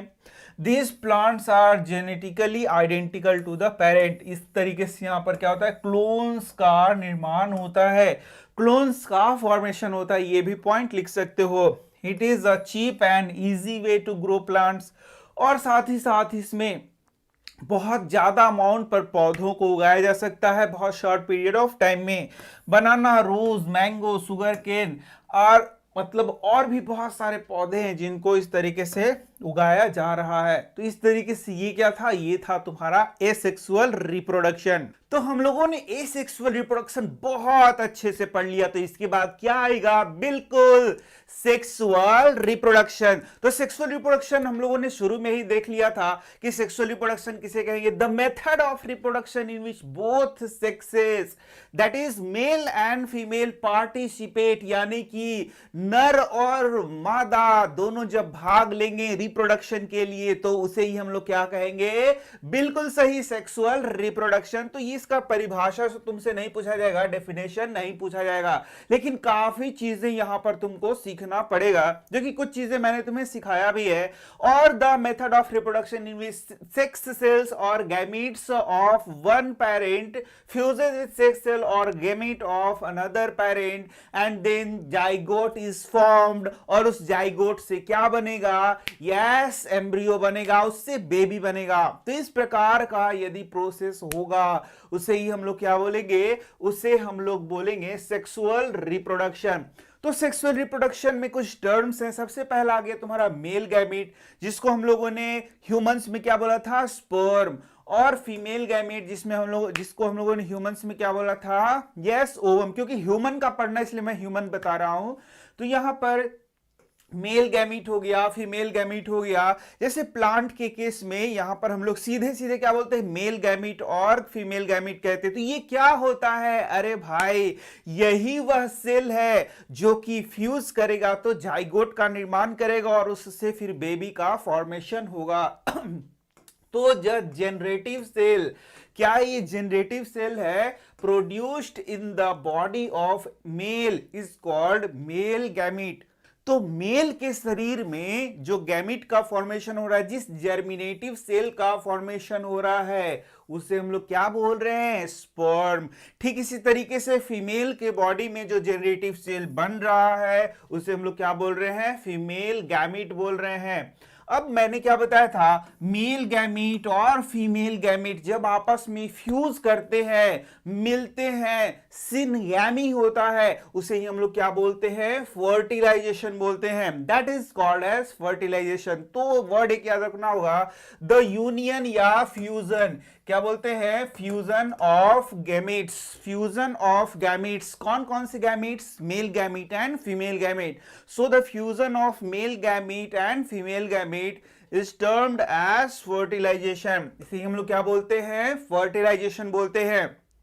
अब जब फर्टिलाइजेशन होता है उसके बाद जिस सेल का निर्माण होता है, फॉर्मेशन होता है, वही क्या बोलते हैं, उसे ही हम लोग बोलते हैं जाइगोट। यानी कि आउटकम ऑफ फर्टिलाइजेशन, यानी कि फर्टिलाइजेशन के बाद जो आउटकम हमें मिलता है, जो सेल, वह क्या होता है, जाइगोट। द जाइगोट और जाइगोट, ठीक है, zygote is formed as a result of fertilization. तो जाइगोट कैसे बन रहा है, यह फर्टिलाइजेशन का क्या है, रिजल्ट है। और वही जाइगोट जब क्या होगा, उसमें सेल डिवीजन होता चला जाएगा और वही डेवलप होगा, तो इससे क्या बनेगा, एम्ब्रियो का फॉर्मेशन होगा। तो क्लास 10 में हमें यहां पर प्लांट्स में भी सेक्सुअल रिप्रोडक्शन पढ़ना है और एनिमल्स में भी। और एनिमल्स में किस में पढ़ना है, ह्यूमंस में। यस, तो ह्यूमन में हम लोग बाद में पढ़ेंगे, सबसे पहले पढ़ेंगे हम लोग सेक्सुअल रिप्रोडक्शन इन प्लांट्स। तो मैंने तुम्हें शुरू में ही बताया था कि प्लांट्स का जो सेक्सुअल रिप्रोडक्शन का पार्ट है वो क्या है, फ्लावर। तो सबसे पहला चीज जो हम लोगों को पढ़ना है वह है पार्ट ऑफ फ्लावर। फ्लावर की डिफरेंट पार्ट्स को हम लोगों को पढ़ना है। इसके बाद हम लोग देखें कि फ्लावर में किस तरीके से सेक्सुअल रिप्रोडक्शन होता है। तो यहां पर तुम देख सकते हो, ये है एक फ्लावर का टिपिकल फ्लावर है जिसे हम लोग कहते हैं बाइसेक्सुअल फ्लावर। तो सबसे पहले फ्लावर के पार्ट्स को हम लोग देख लेते हैं, उसके बाद बहुत सारे चीजों को हम लोग यहां पर पढ़ेंगे। तो ये बहुत ज्यादा इंपॉर्टेंट है। सबसे पहला तो यहां पर तुम्हें जो प्रश्न आता है वह है इसका फिगर से, यानी कि यहां पर जो ड्राइंग दे रखा है उससे वो दिया हुआ रहेगा और तुम्हें नाम लिखने को बोला जाएगा। तो यहां पर तुम देख सकते हो, तुमने देखा होगा फ्लावर, बहुत सारे फ्लावर्स देखे होंगे, तो एक फ्लावर को यहां देख सकते हो। तो सबसे पहला देख सकते हो, ये जो फ्लावर का डंठल है वह है पेडिसिल, उसको कहते हैं। और इसके बाद ये जो फ्लावर पूरा यहां पर अरेंज होता है वह होता है थैलमस। तो क्या इसको याद रखना है, नहीं, बिल्कुल याद नहीं रखना है। फ्लावर के मेन 4 पार्ट्स को याद रखना है। सबसे पहला ये जो हरा हरा देख सकते हो नीचे लगा हुआ है उसको बोलते हैं सेपल। इसके बाद दूसरा भाग होता है रंगीन भाग जिसको हम लोग बोलते हैं पेटल। और जो तीसरा मेन पार्ट है सेक्सुअल रिप्रोडक्शन का वह है male part and female part. तो इसका जो तीसरा मेल पार्ट होता है वह होता है स्टैमेन, और जो फीमेल पार्ट होता है उसको हम लोग क्या बोलते हैं, पिस्टिल। तो यही 4 पार्ट्स हैं फ्लावर के जिसको हम लोगों को याद कर लेना है। ध्यान से देखो, पहला क्या हो गया, सेपल, फिर क्या हो गया, पेटल, फिर क्या हो गया, स्टैमेन, और चौथा क्या हो गया, पिस्टिल।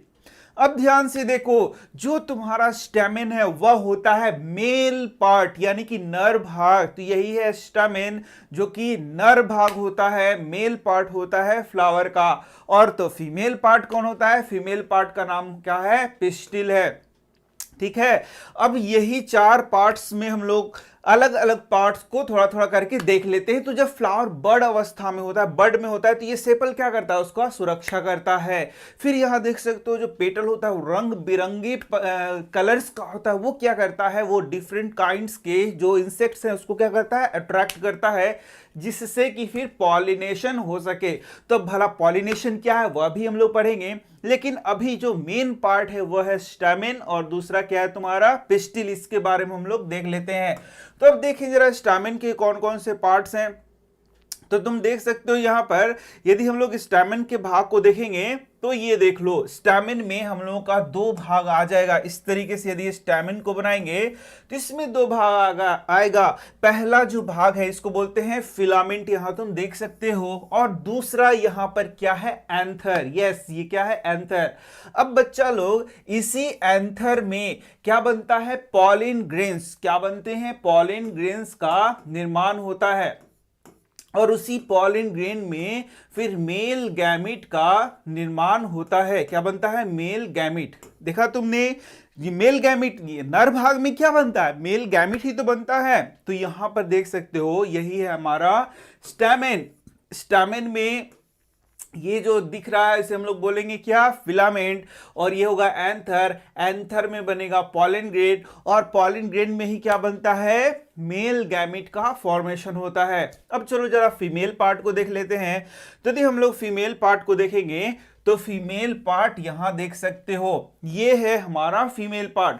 और इसमें सबसे पहले जो ऊपर का भाग है, ये देखो इस तरीके से ये भाग दिख रहा है, इसी के बोलेंगे स्टिग्मा। इसका नाम क्या हो गया? स्टिग्मा।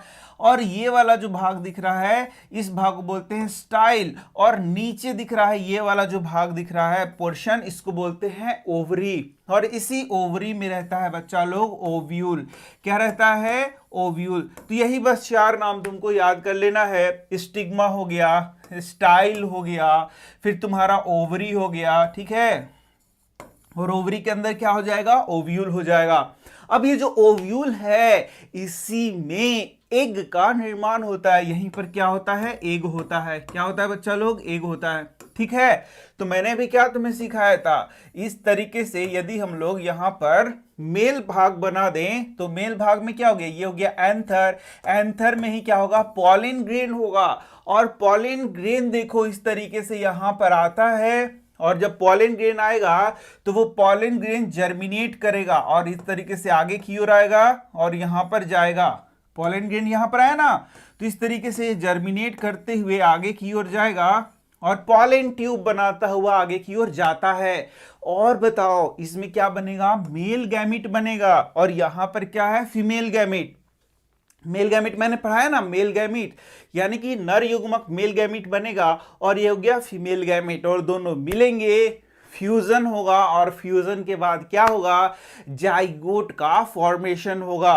और वही जाइगोट फिर डिवाइड करेगा तो एम्ब्रियो का फॉर्मेशन करेगा, और वह एम्ब्रियो यहां पर ओव्यूल के अंदर होगा। और तुम्हें क्या पता, यहां पर 2 मार्क्स का क्वेश्चन तुम्हें आएगा कि जो ओव्यूल है फिर क्या चीज बनाता है? यही ओव्यूल है बच्चा लोग, यही सीड बनाएगा। एकदम VVI क्वेश्चन है तुम्हारा, इसको याद करके रखना है। ओव्यूल किस चीज का फॉर्मेशन करता है? सीड का फॉर्मेशन करता है। जबकि ये जो ओवरी है यही तुम्हारा फ्रूट का फॉर्मेशन करता है। ये 2 एकदम मोस्ट इंपॉर्टेंट क्वेश्चन हो गया। तो तुम लोग देखोगे यहां पर जो जो चीजें मैंने बताई, यहां ध्यान से देखते जाओ। ये देखो यहां पर एक चित्र को दिखाया गया है, तो यही हो गया तुम्हारा। थोड़ा सा मैं और आगे दूसरा चित्र देख लेता हूं। ये देखो यहां पर देखना, बस थोड़ा सा यहां दिखा देता हूं मैं तुम्हें, यहां ही देख लो। ये देखो क्लियर पिक्चर दिख रहा है तुम्हें? तो यहां देखना, ये हो गया मेल भाग और ये क्या हो गया? फीमेल भाग। तो यहीं पर यहां से क्या होगा? यहां एंथर पर होगा, यस, पॉलन ग्रेन। तो ये जो पॉलन ग्रेन है उसका ट्रांसफर होता है स्टिग्मा पर। कहां होगा? स्टिग्मा पर ट्रांसफर होगा। किसका?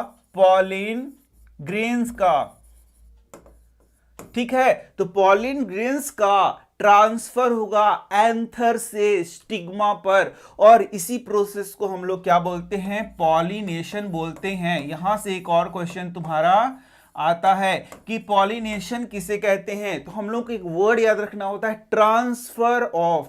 Transfer of pollen grains from anther to stigma is called as pollination, ठीक है। अब ये जो पॉलिनेशन है यह 2 प्रकार से हो सकता है। एक को बोलते हैं सेल्फ पॉलिनेशन और एक को क्या बोलते हैं? Cross pollination. अब देखो ये क्या बला है, सेल्फ पॉलिनेशन किसे कहेंगे, क्रॉस पॉलिनेशन किसे कहेंगे? तो देखो यहां सेल्फ पॉलिनेशन क्या होगा? जब एक ही फ्लावर है, इसी फ्लावर में यहां पर से पॉलन ग्रेन उठा और यहां पर आ गया, तो उसे हम लोग बोलेंगे सेल्फ पॉलिनेशन, यानी उसी फ्लावर में हो रहा है, उसे हम लोग क्या बोलेंगे? Self pollination. लेकिन यदि यहां से पॉलन ग्रेन उठता है और किसी दूसरे पौधे के फ्लावर पर जाकर के स्टिग्मा पर गिरता है तो उसे हम लोग क्या बोलते हैं, क्रॉस पॉलिनेशन। तो इस तरीके से पॉलिनेशन कितने तरीके का हो गया, दो तरीके का, self pollination and cross pollination. तो देखो यही है तुम्हारा पॉलिनेशन। What is pollination? तो हम लोग लिख सकते हैं the process of transfer of pollen grains. Transfer हो रहा है किस चीज का, पॉलन ग्रेन्स का, कहां से, एंथर से, कहां पर, तो हो रहा है तुम्हारा स्टिग्मा पर। ठीक है, इसी को हम लोग क्या बोलते हैं, पॉलिनेशन। और जैसे मैंने तुम्हें सिखा दिया पॉलिनेशन कितने प्रकार का है, तो दो प्रकार का है, self pollination and cross pollination. तो यहां देख सकते हो self pollination and cross pollination मैंने बता दिया किस तरीके से सेम फ्लावर इज द क्या हो जाएगा, सेल्फ पॉलिनेशन हो जाएगा, लेकिन दूसरे पौधे के फ्लावर पर जाएगा तो क्या हो जाएगा, क्रॉस पॉलिनेशन। तो ये पॉलिनेशन बहुत विस्तृत चीज है, इस पे ज्यादा डिस्कस हम लोगों को करने का जरूरी नहीं है। अब देखो यहां पर थोड़ा सा बताया गया कि पॉलिनेशन बहुत अलग अलग चीजों से हो सकता है। जैसे कि यहां फिजिकल फैक्टर्स बताए गए, जैसे कि एयर हो गया, वाटर हो गया, वह फिजिकल फैक्टर है जिसके द्वारा पॉलिनेशन होगा। जबकि कभी कभी एनिमल्स के द्वारा भी पॉलिनेशन होता है, जैसे कि तुम्हारा यहाँ भौरा हो गया, फिर बैट हो गया, इसके द्वारा बटरफ्लाई हो गया, हनी बी हो गया, इसके द्वारा भी क्या होता है, पॉलिनेशन होता है। तो ये हो गया तुम्हारा पॉलिनेशन। अब देखोगे पॉलिनेशन के बाद का जो प्रोसेस जैसे जैसे मैंने बताया उसको पूरा यहां पर डिफाइन करके बताया गया है। तो ये देखो आ गया तुम्हारा नेक्स्ट यहां पर फिगर, जिससे एग्जाम में क्वेश्चन आएगा। पॉलिनेशन यहां पर हो चुका है, इसके बाद मैंने बताया कि यहां पर ये जो पॉलन ग्रेन है वो जर्मिनेट करके पॉलन ट्यूब का फॉर्मेशन करता है। तो ये देखो ये पॉलन ट्यूब है और यही पॉलन ट्यूब फिर आगे की ओर बढ़ता है और यहां पर देख सकते हो फीमेल गैमेटोफाइट तक पहुंचता है। अब ध्यान से देखना, मैंने क्या बताया था, ये जो ओव्यूल दिख रहा है तुम्हें, ओव्यूल अभी बताया था ना, ओव्यूल होगा, इसी ओव्यूल के अंदर तुम्हारा फीमेल गैमिट बनता है। तो वो फीमेल गैमिट तुम यहां देख सकते हो जिसको फीमेल जर्म सेल कह रहा है। और यहां पर देख सकते हो पॉलन ट्यूब जब बन रहा है तो यहां पर मेल गैमिट का भी फॉर्मेशन हो रहा है। तो भाई कौन सा रिप्रोडक्शन है, सेक्सुअल रिप्रोडक्शन, यानी कि मेल गैमिट किससे मिलेगा, फीमेल गैमिट से, क्या होगा, फ्यूजन, और उसी का है फर्टिलाइजेशन।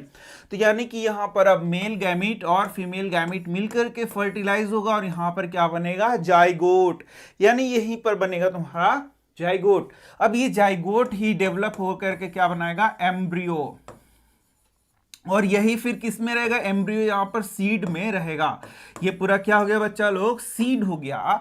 इसी सीड में क्या रहता है, एम्ब्रियो रहता है। जैसे तुमने क्या अनाज को खाया है ना, तो अनाज के अंदर क्या रहता है, अनाज के अंदर ही एम्ब्रियो रहता है। जैसे तुमने मक्का खाया हुआ तो मक्का के अंदर, मक्का को देखे हो ना, इस तरीके से मक्का होता है, तो मक्का के दाना में यहां पर क्या होगा, यहां पर उसका एम्ब्रियो होगा और यहां पर ये फूड रिजर्व होगा। इसको जैसे ही हम लोग बोएंगे तो ये क्या होगा, जर्मिनेट करेगा और जर्मिनेट करके जो ये एम्ब्रियो है वह डेवलप करके क्या बन जाएगा, फिर नया तुम्हारा पौधा बन जाएगा।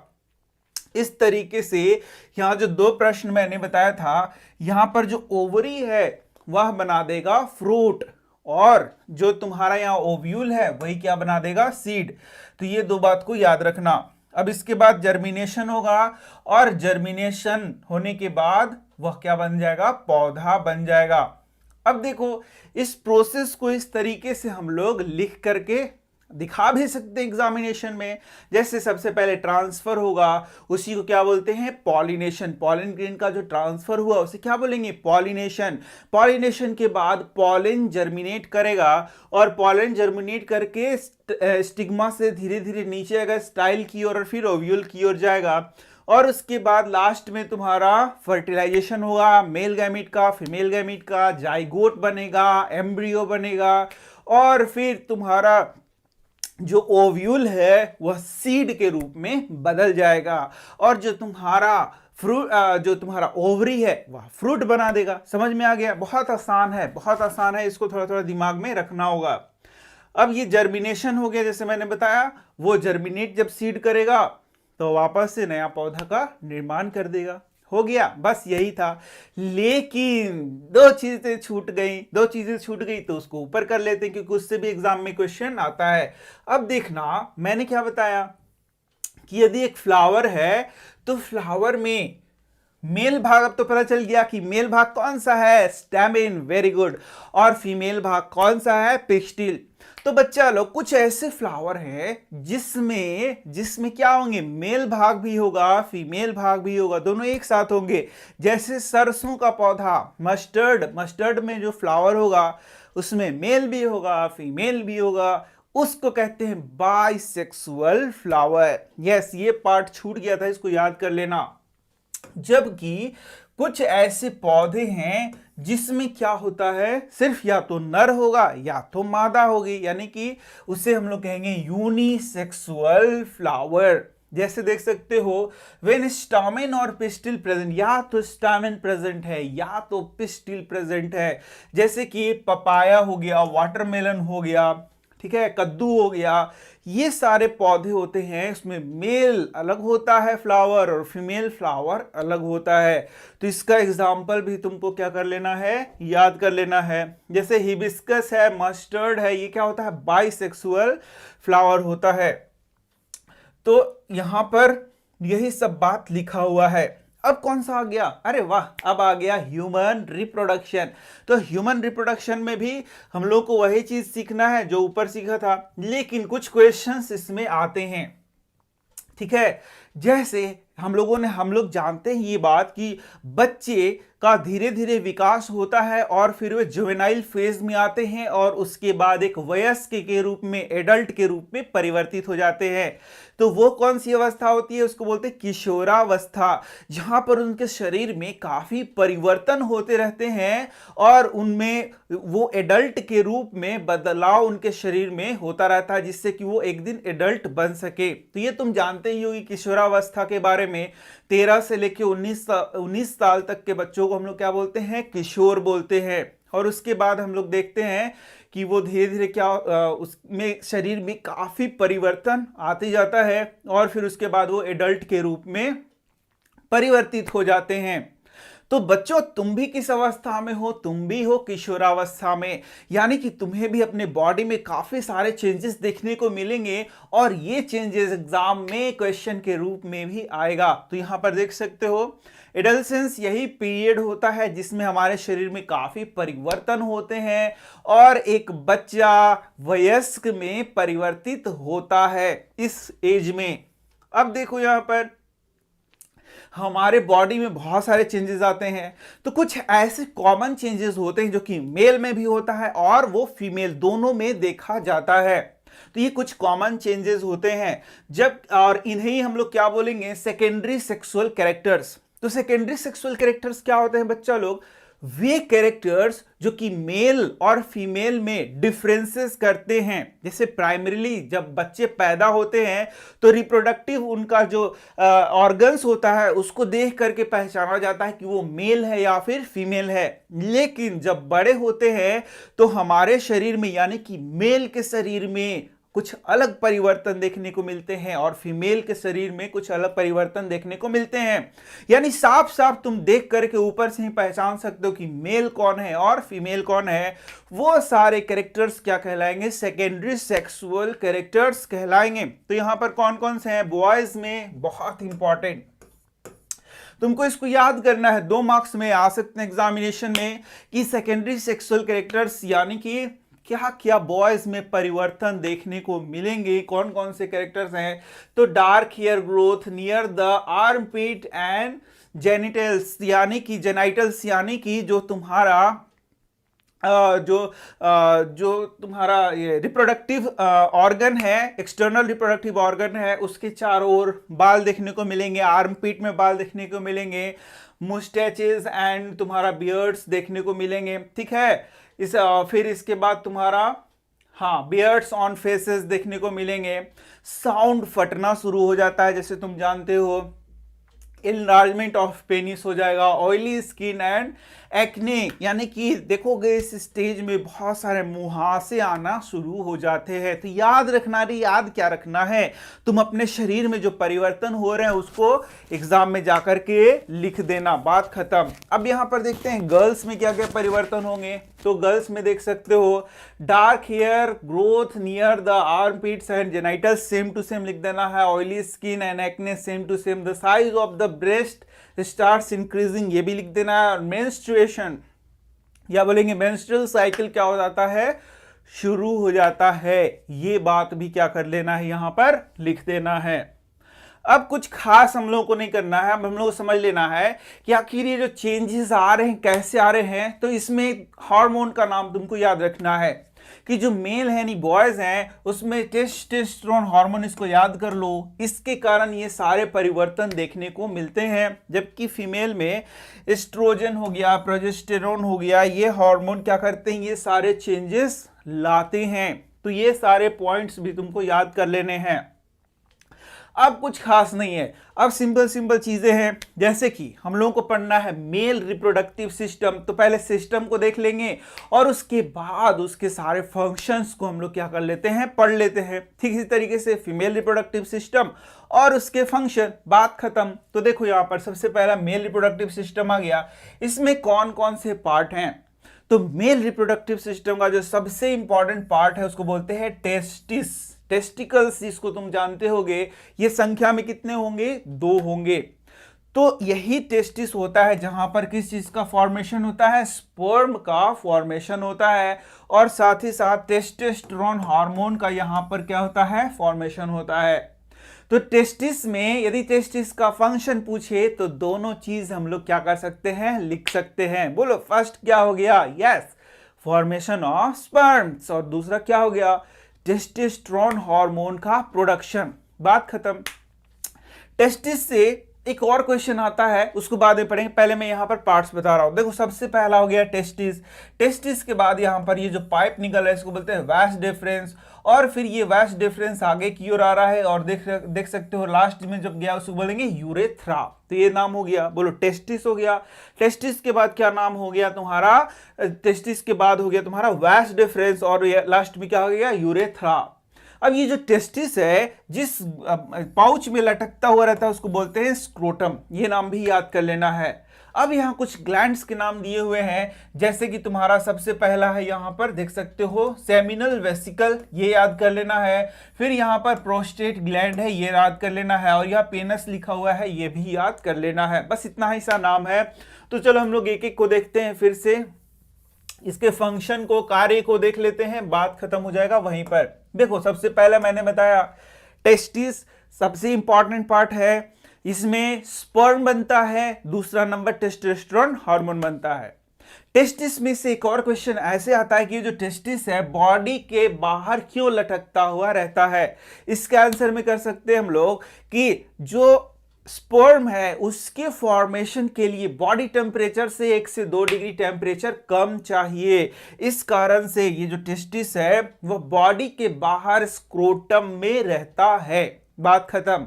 इसके बाद नेक्स्ट क्वेश्चन ये है कि भाई जब ये स्पर्म बनता है तो आगे की ओर कैसे ट्रैवल करता है, तो इसका आंसर है वास डिफरेंस के द्वारा। याद कर लो किसके द्वारा, वास डिफरेंस के द्वारा आगे की ओर ये ट्रैवल करता है। और बॉडी के बाहर कैसे आता है, तो यूरेथ्रा के द्वारा बॉडी के बाहर आता है। समझ में आ गया। अब देखोगे जो यूरिन है और ये जो टेस्टिस, ये जो तुम्हारा स्पर्म है, इन दोनों के बाहर जाने का रास्ता क्या है, एक ही है, सेम देख सकते हो ये पाइप यहां पर दिया हुआ है। अब ध्यान से देखो, इसमें ये इतनी बातें समझ में आ गई। अब यहां पर हमारे शरीर में ये जो रिप्रोडक्टिव सिस्टम, इसमें कुछ ग्लैंड्स लगे हुए हैं, जैसे कि सेमिनल वेसिकल है और प्रोस्टेट ग्लैंड है। इसमें कॉपर्स ग्लैंड्स भी होता है जिसका नाम यहां पर दिया हुआ नहीं है। तो ये क्या है, ये कुछ पदार्थ का सिक्रीशन करते हैं, फ्लूइड का सिक्रीशन करते हैं, जो कि बहुत ही इंपॉर्टेंट यहां पर रोल उसका होता है। तो ये जो फ्लूइड है उसी में ये स्पर्म क्या करता है, फ्लोट करता है। ये पहला देख लो, ये जो तुम्हारा फ्लूइड हो गया इसका सेमिनल वेसिकल का या प्रोस्टेट ग्लैंड का, उसी में क्या होता है, ये जो स्पर्म है वो क्या करता है, फ्लोट करता है। दूसरा दूसरा क्या होता है, यहाँ पर ये जो पदार्थ निकल रहे हैं, फ्लूइड निकल रहे हैं, वो बहुत न्यूट्रिटिव होता है, न्यूट्रिशन वाला होता है। तो ये जो स्पर्म है उसको ये क्या करता है, न्यूट्रिशन भी देता है। तो यहां से VVI क्वेश्चन भी तुम्हारा आता है कि सेमिनल वेसिकल का और प्रोस्टेट ग्लैंड का फंक्शन क्या है। तो यही फंक्शन हम लोगों को लिख देना है कि वो क्या करता है, फ्लूइड मीडियम देता है जिसमें वो फ्लोट कर सके, और दूसरा वो उसको क्या करता है, न्यूट्रिशन देता है। बस बच्चा लोग इतना ही है तुम्हारा मेल रिप्रोडक्टिव सिस्टम। तो देख सकते हो टेस्टिस है, वास डिफरेंस है, यूरेथ्रा है, फिर रिलेटेड ग्लैंड्स है। टेस्टिस के बारे में मैंने बता ही दिया। टेस्टिस क्या होगा, दो काम करेगा, एक करेगा मेल गैमेट बनाएगा और दूसरा टेस्टोस्टेरोन हार्मोन प्रोड्यूस करेगा। ये टेस्टोस्टेरोन क्या करता है, टेस्टोस्टेरोन तुमने जान नहीं लिया क्या करेगा, वो स्पर्म को प्रोडक्शन में मदद करेगा। जो तुम्हारे बॉडी प्यूबर्टी में चेंजेस आते हैं उसको ये काउज करता है। ठीक है, वेस्ट डिफरेंस के बारे में जान लिया, यूरेथ्रा, एसोसिएटेड ग्लैंड्स में हम लोगों ने देख लिया है। What are the function of secretory glands and seminal vesicle है, ये सेमिनल वेसिकल है और तुम्हारा प्रोस्टेट ग्लैंड है। तो सेमिनल वेसिकल और प्रोस्टेट ग्लैंड दो काम करेगा, जैसे मैंने बता दिया। पहला होगा लिक्विड मीडियम देगा जिसमें स्पर्म फ्लोट कर सके, एंड न्यूरिशमेंट भी देगा। क्या देगा, नरिशमेंट। एकदम याद कर लो, कितना आसान आसान चीज है। तो यही हो गया तुम्हारा। स्पर्म के बारे में देख सकते हो, स्पर्म क्या होता है, ये मोटाइल होता है, यानी कि ये चलता है। और यहां देख सकते हो यही स्पर्म का तुम्हारा स्ट्रक्चर है, यही इसका टेल है जिसके द्वारा ये क्या करता है, मूव करता है। अब क्या आ गया, अब आ गया फीमेल रिप्रोडक्टिव सिस्टम, और इसमें इसका नाम याद कर लेंगे और फिर इसका फंक्शन याद कर लेंगे, बात खत्म। अब देखना यहां पर, ये देखो यही है फीमेल रिप्रोडक्टिव सिस्टम। तो जो एनसीईआरटी में बातें लिखी गई है उसी को हम लोगों को याद करना है। तो क्या क्या दिया हुआ है, कुछ खास नहीं दिया हुआ है। सबसे पहला है ओवरी, मेन रिप्रोडक्टिव ऑर्गन क्या हो गया, ओवरी हो गया। इसी में एग का फॉर्मेशन होता है। ठीक है, तो फंक्शन बाद में पढ़ेंगे, पहले मैं बता देता हूं। देखो यही है ओवरी, ओवरी के बाद यहां पर ओविडक्ट है। ये क्या है, ओविडक्ट, या इसी को बोलते हैं फेलोपियन ट्यूब, जो कि आगे लगा होगा यूटेरस से। ये देखो ये जो दिख रहा है यही क्या है, यूटेरस। और यूटेरस का ये देखो ये क्या है, इंटरनल वाल है, अंदर का क्या है, वाल है। इसके बाद ये देख सकते हो, यही देखो सर्विक्स है, ये जो छिद्र है जिसमें से स्पर्म आगे जाएगा, यानी कि ओपनिंग हो गया। और यही तुम्हारा है वेजाइना। ठीक है, इतना बात जान गए तुम लोग। क्या क्या हो गया, ये हो गया वेजाइना, सर्विक्स, और ये पूरा क्या हो गया, यूटेरस। तो यूटेरस का ही निचला भाग हो गया, सर्विक्स हो गया। फिर यहां पर ओवरी हो गया, ओवरी का संख्या 2 हो गया, और यहां पर ओविडक्ट हो गया जिसको हम लोग क्या बोलते हैं, फेलोपियन ट्यूब। अब चलो इसके फंक्शन को हम लोग देखते हैं। तो ओवरी में भी दो चीज तो हम लोगों को पढ़ना है। सबसे पहला यहां पर एग का प्रोडक्शन होगा, और दूसरा क्या होगा, यहां पर एस्ट्रोजन नाम का हार्मोन निकलेगा। जैसे टेस्टिस में दो फंक्शन, वैसे ही ओवरी में भी दो फंक्शन, बस काम खत्म। देखो जो एनसीईआरटी है वही हम लोग पढ़ रहे हैं, ज्यादा इधर उधर का बात हम लोग नहीं पढ़ रहे हैं। तो यहां पर पहला है एग का प्रोडक्शन, और दूसरा क्या हो गया तुम्हारा, दूसरा हो गया यस एस्ट्रोजन नामक हार्मोन का सिक्रेशन। अब यहां पर तुमको क्या ध्यान देना है, थोड़ा सा बात को अब समझना है। देखो जो फीमेल चाइल्ड होती है उसमें जन्म के पहले ही, जब फीमेल चाइल्ड का जन्म नहीं होता है उसके पहले ही उसमें जितना एग बनना था वो बन चुका होता है। तो एग नहीं बोलते हैं उसको, बोलेंगे एग के पहले का सेल, वो बन चुका होता है। और वही क्या करता है, जब वो फीमेल 12 साल 10 12 साल 13 साल की होती है तो वो मैच्योर होना शुरू करता है, और हर एक महीने एक सेल मैच्योर होता है, या तो इस ओवरी से या तो इस ओवरी से एक एग क्या होता है, मैच्योर होता है हम लोग बोलते हैं, और मैच्योर होकर वहां से रिलीज होता है। तो प्रत्येक मंथ या तो इस ओवरी से अल्टरनेटिव, या तो फिर इस ओवरी से एक एग क्या होता है, मैच्योर होकर रिलीज होता है, और इसे ही हम लोग बोलते हैं ओव्यूलेशन। ये वर्ड तुमको पढ़ना नहीं है, लेकिन याद रखो जब ये ओव्यूल जब ये एग निकलता है ना, यहां से रिलीज होता है, उसी को बोलते हैं ओव्यूलेशन। ठीक है, अब समझो। तो प्रत्येक महीना एक एग मैच्योर होगा और 14वें दिन मंथ, मैंने बताया ना कि एक मंथ का पीरियड होगा 28 दिन का लगभग, तो 14वें दिन ये यहां पर क्या होता है, रिलीज होता है। और उसको कौन पकड़ता है, फेलोपियन ट्यूब। देखो यही फेलोपियन ट्यूब क्या करेगा, इस एग को पकड़ेगा और इसको आगे की ओर ले जाएगा। ठीक है, अब ये आगे की ओर जाएगा। अब यहां से यदि स्पर्म जाता है बच्चा लोग, क्या जाएगा, स्पर्म। इस पीरियड में यदि इसको स्पर्म मिला तो ये जो स्पर्म है चला आएगा तुम्हारा फेलोपियन ट्यूब में और वहीं पर फर्टिलाइजेशन होगा। तो यहां से एक और क्वेश्चन हो गया 1 मार्क्स का, फर्टिलाइजेशन कहां पर होता है, बोलो कहां होता है। यस, वेरी गुड, फर्टिलाइजेशन होता है फेलोपियन ट्यूब में, इसको याद रखना। तो देखो यदि यहां पे स्पर्म जाएगा तो ये फर्टिलाइज करेगा और फर्टिलाइज करके क्या बना देगा, यहां पर जाइगोट बना देगा। और फिर यही जो जाइगोट है फिर डिवाइड करेगा और डिवाइड करके क्या बनाएगा, एम्ब्रियो। फिर यही जो एम्ब्रियो है यहां पर देख सकते हो, यही जो है फिर एम्ब्रियो यहां आएगा और यहां पर यूटेरस के वाल में क्या हो जाएगा, वो धंस जाएगा और इसी यूटेरस के वाल में इम्बेड हो जाएगा। इंग्लिश वर्ड याद रखो, इम्बेड हो जाएगा और यहां से वो न्यूट्रिशन को एब्जॉर्व करेगा और फिर यही बेबी बन जाएगा और 9 मंथ की बाद यही बेबी बॉडी से बाहर आएगा और इस तरीके से बेबी का क्या होगा, बर्थ हो जाएगा। समझ में आया क्या क्या बात, कि जैसे ही यहां एग रिलीज हुआ वह कुछ देर वेट करता है और यदि उस समय स्पर्म जाता है तो स्पर्म क्या करेगा, एग से मिलकर के फर्टिलाइज करेगा और जाइगोट बनेगा। वही जाइगोट डिवाइड करेगा और एम्ब्रियो बनाएगा और वही एम्ब्रियो मदर का जो ये दिख रहा है ना, ये लाल लाल इधर दिख रहा है, ये वाल है यूटेरस का वाल,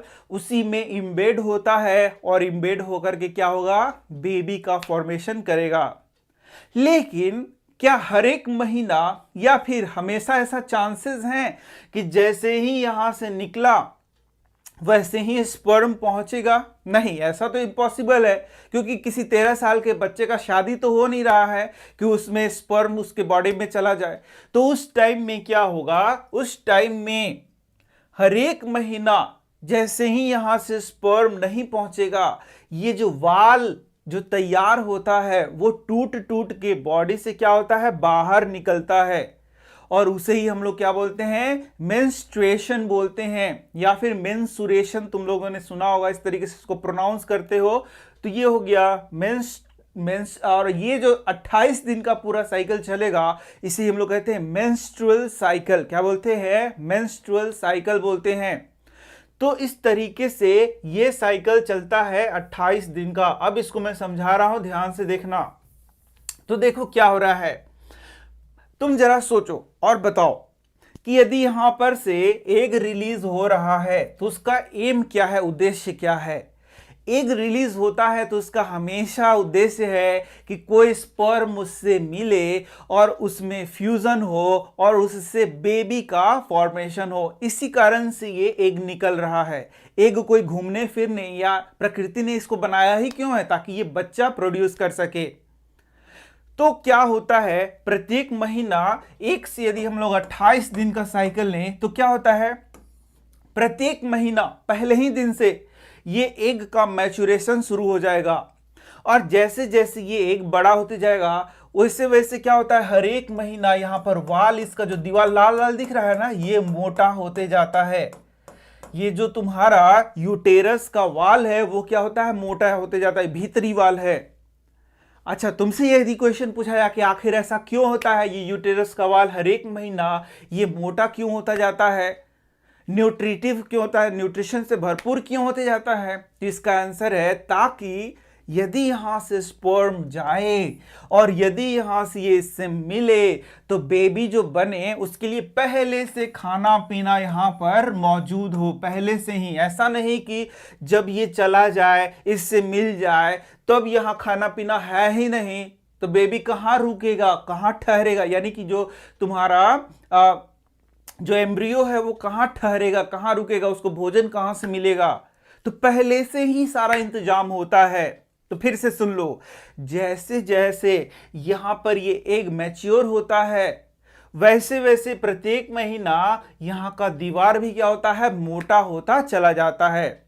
अब क्या हुआ, अब यहां से एग निकला, 14वें दिन क्या हो जाएगा, रिलीज हो जाएगा। अब जब एग यहां से निकलता है तो वह कुछ ठहरेगा, ठहरने के बाद यदि स्पर्म यहां पर जाएगा, मान लो क्या बोल रहे हैं, स्पर्म जाएगा, तो बताओ क्या होगा, यस वही सारा प्रोसेस होगा। यदि स्पर्म गया, फर्टिलाइजेशन हुआ, जाइगोट बना, एम्ब्रियो बना, तो एम्ब्रियो यहां पर फिर क्या हो जाएगा, एम्बेड हो जाएगा और बेबी धीरे धीरे यहां पर क्या होगा, डेवलप होते जाएगा। ठीक है, लेकिन यदि यहां पर ध्यान से सुनो, यदि यहां पर स्पर्म नहीं जाता है तो क्या होगा, तो यहां पर जो एग है वो कुछ देर ठहरेगा और कुछ दिनों के बाद यह जो एग है वह एलोंग विथ ये जो वाल है, वाल के साथ ये क्या होगा, वाल टूटना शुरू कर देगा, रैप्चर करना शुरू कर देगा। और ये जो वाल है ब्लड के रूप में, म्यूकस के रूप में, ये किसके साथ, यस यहां पर तुम्हारा जो एक बना उसी के साथ निकल जाएगा बॉडी के बाहर, धीरे धीरे करके टूट टूट के 4 से 5 दिन में धीरे धीरे टूटते टूटते ये जो लास्ट का दिन होगा उसमें क्या होगा, टूट टूट के वो बाहर निकल जाएगा।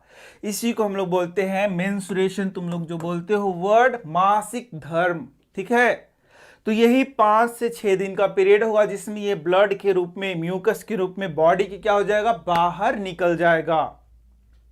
अच्छा, फिर उसके बाद क्या होगा, फिर से सब वही शुरुआत हो जाएगा, फिर से पहला दिन से, फिर से इसके बाद 28 के बाद एक दिन आएगा ना, तो पहला दिन, दूसरा दिन, तीसरा दिन, फिर वैसे ही साइकिल चलना शुरू हो जाएगा।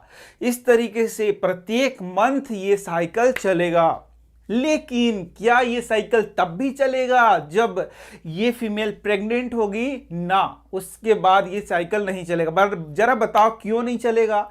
अरे भाई, क्योंकि यहां पर जब बेबी यानी कि जो तुम्हारा बच्चा है उसका विकास हो रहा है, यहां पर जो फीटस है उसका विकास हो रहा है, उस समय ये टूट के गिरेगा क्या, नहीं, ये और मोटा ताजा हो जाएगा ताकि बच्चे को और ज्यादा न्यूट्रिशन दे सके। तो अब हम लोग देखेंगे कि आखिर बच्चे को न्यूट्रिशन मिलता कैसे है। तो यहां देख सकते हो, मैं दिखा रहा हूं तुम्हें कि बच्चे को न्यूट्रिशन कैसे मिलता है। यहां देखो, तो बच्चे को जो न्यूट्रिशन मिलता है बच्चा लोग, वो मिलता है प्लेसेंटा के द्वारा। किसके द्वारा, प्लेसेंटा के द्वारा। ये जो प्लेसेंटा है, ये मदर का जो इंटरनल वॉल मैंने दिखाया था उसमें ये एम्बेडेड होता है और वहीं से होता है एम्बेलिकल कॉर्ड। ये देखो इस तरीके से एम्बेलिकल कॉर्ड आता है, वो बच्चे के नाभि तक रहता है। तो बच्चा को जो न्यूट्रिशन मिलता है इसी प्लेसेंटा से मिलता है। VBI क्वेश्चन भी तुम्हारा यहां से बनता है। प्लेसेंटा जो कि डिस्क शेप संरचना होता है, जो कि क्या करता है, ब्लड के थ्रू बच्चों को क्या देता है, न्यूट्रिशन देता है। अब खास बात, तो यहां पर प्लेसेंटा का फंक्शन भी पूछता है, तो 2 फंक्शन है। पहला, बच्चे को न्यूट्रिशन देना, ऑक्सीजन देना, ये सारा किसका काम हो गया, प्लेसेंटा का। लेकिन जो बच्चा में जो व्यर्थ पदार्थ है, जो तुम्हारा वेस्ट मटेरियल है, उसको भी क्या करता है, ये यहां से ले जाता है। तो 2 फंक्शन इसका इस तरीके से हो गया। तो अब हम लोग देख लेते हैं कि इसका फंक्शन क्या है। फंक्शन देख सकते हो यहां पर, फंक्शन ऑफ प्लेसेंटा, ये बहुत इंपॉर्टेंट क्वेश्चन होता है तो इसको याद कर सकते हो। ये क्या बोल रहा है, to provide glucose oxygen from mother's blood to the foetus, यानी कि मदर से फीटस तक क्या प्रोवाइड कराया जा रहा है, ग्लूकोज, ऑक्सीजन। अब इसी तरीके से जो वेस्ट प्रोडक्ट्स होते हैं जो कि फीटस में जनरेट होते हैं, products produced by the embryo are disposed by the transfer to the mother's blood through the placenta, यानी कि वापस से मदर के ब्लड में उसको भेज दिया जाता है। यानी कि जो भी वेस्ट मटेरियल है उसको डिस्पोज इस तरीके से किया जाता है।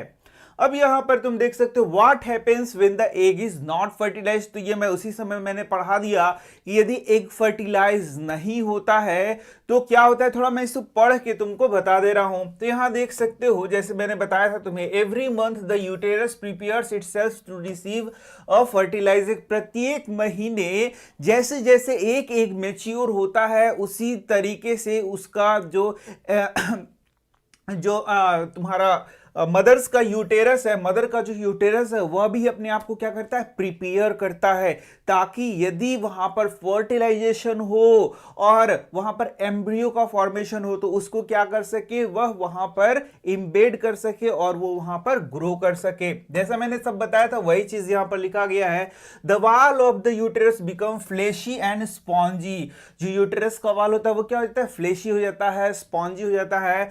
It is essential for the development of the embryo, जो कि एम्ब्रियो के डेवलपमेंट के लिए क्या है, बहुत ही जरूरी है। लेकिन बताओ क्या हर एक महीना यदि एक एग निकल रहा है, रिलीज हो रहा है, तो क्या कोई जरूरी है कि वहां पर प्रत्येक महीना तुम्हारा जो स्पर्म है वो पहुंचेगा ना, बिल्कुल नहीं। If fertilization does not take place, और यदि स्पर्म नहीं पहुंचता है तो फर्टिलाइजेशन नहीं होगा, और यदि फर्टिलाइजेशन नहीं होगा then this wall is not needed, इस वॉल की क्या जरूरत है, कोई भी जरूरत नहीं है।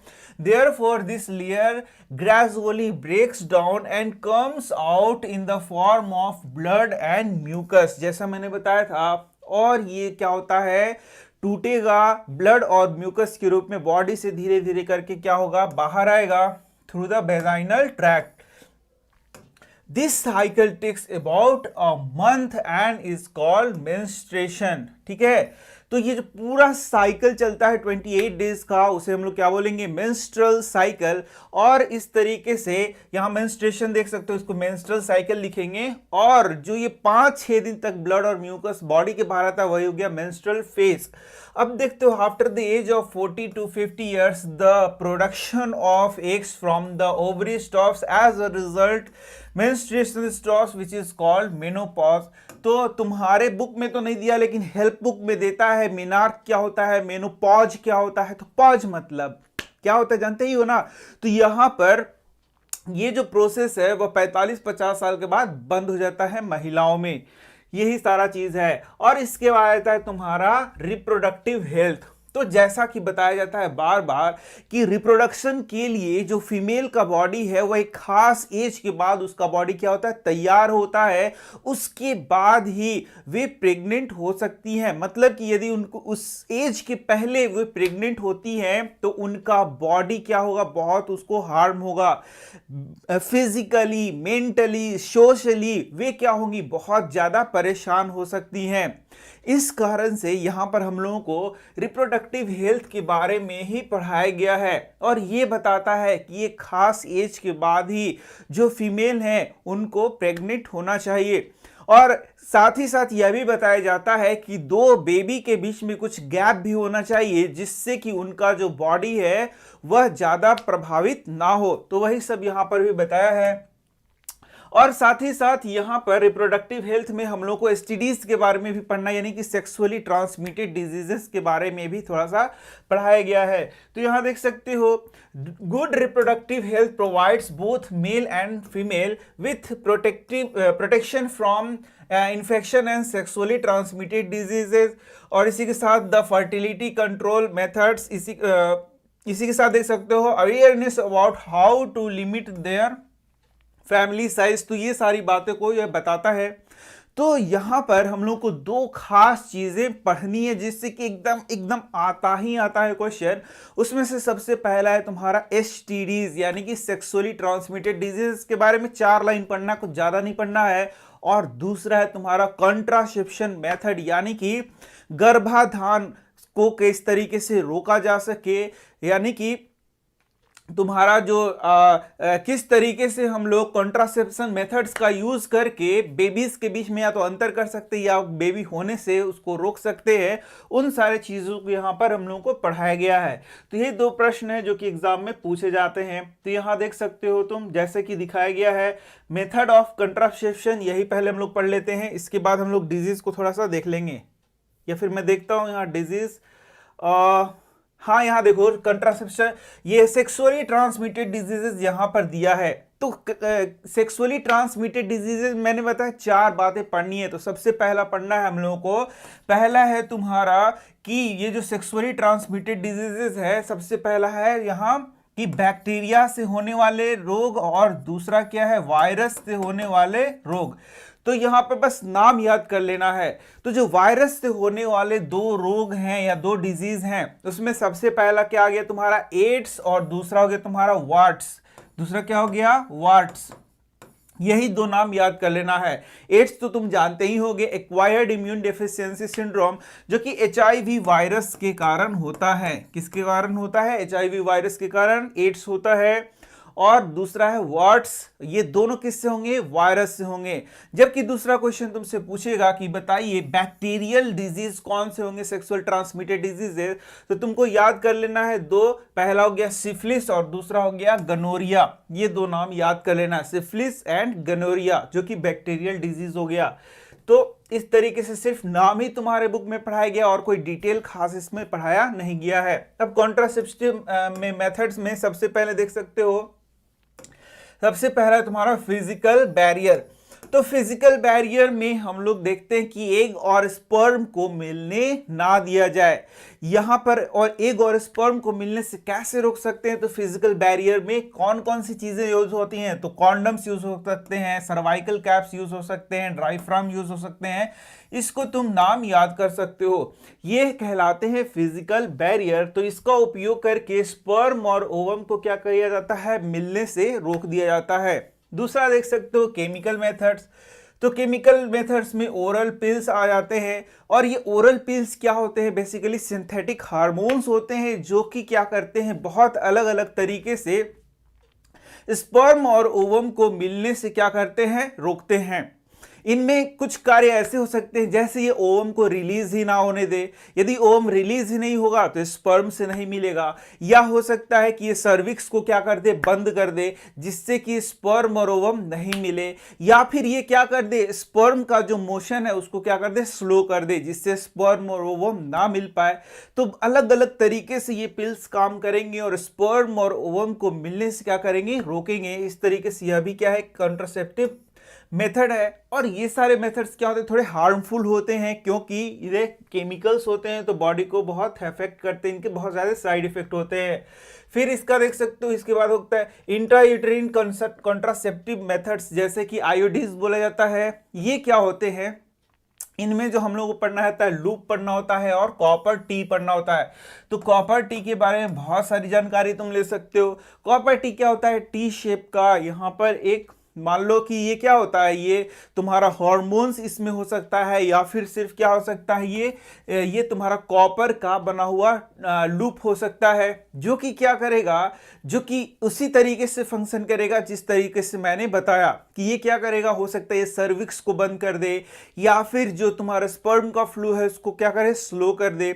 अच्छा, ये और क्या होता है, ये काफी दिनों के लिए यूज किया जाता है, मतलब 3 साल 5 साल 7 साल के लिए। ये यूटेरस में इसको क्या किया जाता है, इस तरीके से इसको फिट कर दिया जाता है, और नीचे धागा लगा रहता है, जिसको जब चाहे इसको हटाया जा सके। तो ये परमानेंट तरीका नहीं होता है, ये 3 साल 5 साल 7 साल इस तरीके से इसका उपयोग किया जाता है।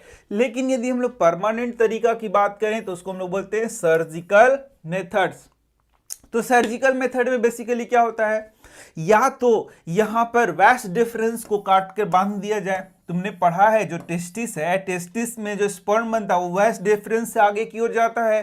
तो यदि वैस डिफरेंस को काट करके बांध दिया जाए तो क्या स्पर्म आगे जाएगा, नहीं जाएगा। तो ये जो मेथड होता है इसको हम लोग बोलेंगे सर्जिकल मेथड, यानी कि सर्जरी करके इसे हम लोग कहते हैं वैसेक्टोमी। क्या बोलते हैं, वैस डिफरेंस को काटना बांधना, वो क्या हो गया, वैसेक्टोमी। ठीक इसी तरीके से यदि तुमने यहां पर जैसे पढ़ा था कि ये क्या है तुम्हारा, इस तरीके से ये देखो फीमेल रिप्रोडक्टिव सिस्टम है, तो यहां पर यदि एक रिलीज हो रहा है और फेलोपियन ट्यूब में जा रहा था, तो यदि फेलोपियन ट्यूब को काट करके बांध दिया जाए तो एक रिलीज जो होगा वो अभी आगे नहीं बढ़ पाएगा। तो इस तरीके को इसे हम लोग क्या बोल सकते हैं, ट्यूबेक्टोमी बोलते हैं। और ये दोनों मेथड क्या होता है, ये दोनों मेथड होता है तुम्हारा सर्जिकल मेथड, जो कि परमानेंट मेथड होता है। तो इस तरीके से ये चैप्टर तुम्हारा यहाँ समाप्त होता है। यदि तुम्हें अच्छा लगा हो तो लाइक शेयर कमेंट जरूर करना और जरूर बताना कि आगे और मैं वीडियो बनाऊं या फिर नहीं बनाऊं। तो मैं तो यूजुअली हिंदी चैनल में बनाता हूं, तुम्हारे लिए भी एक वीडियो बना दिया मैंने, तुम्हें बताना होगा, जैसा लगेगा वैसा बताना, तो आगे और वीडियो बनाऊंगा। ठीक है, धन्यवाद।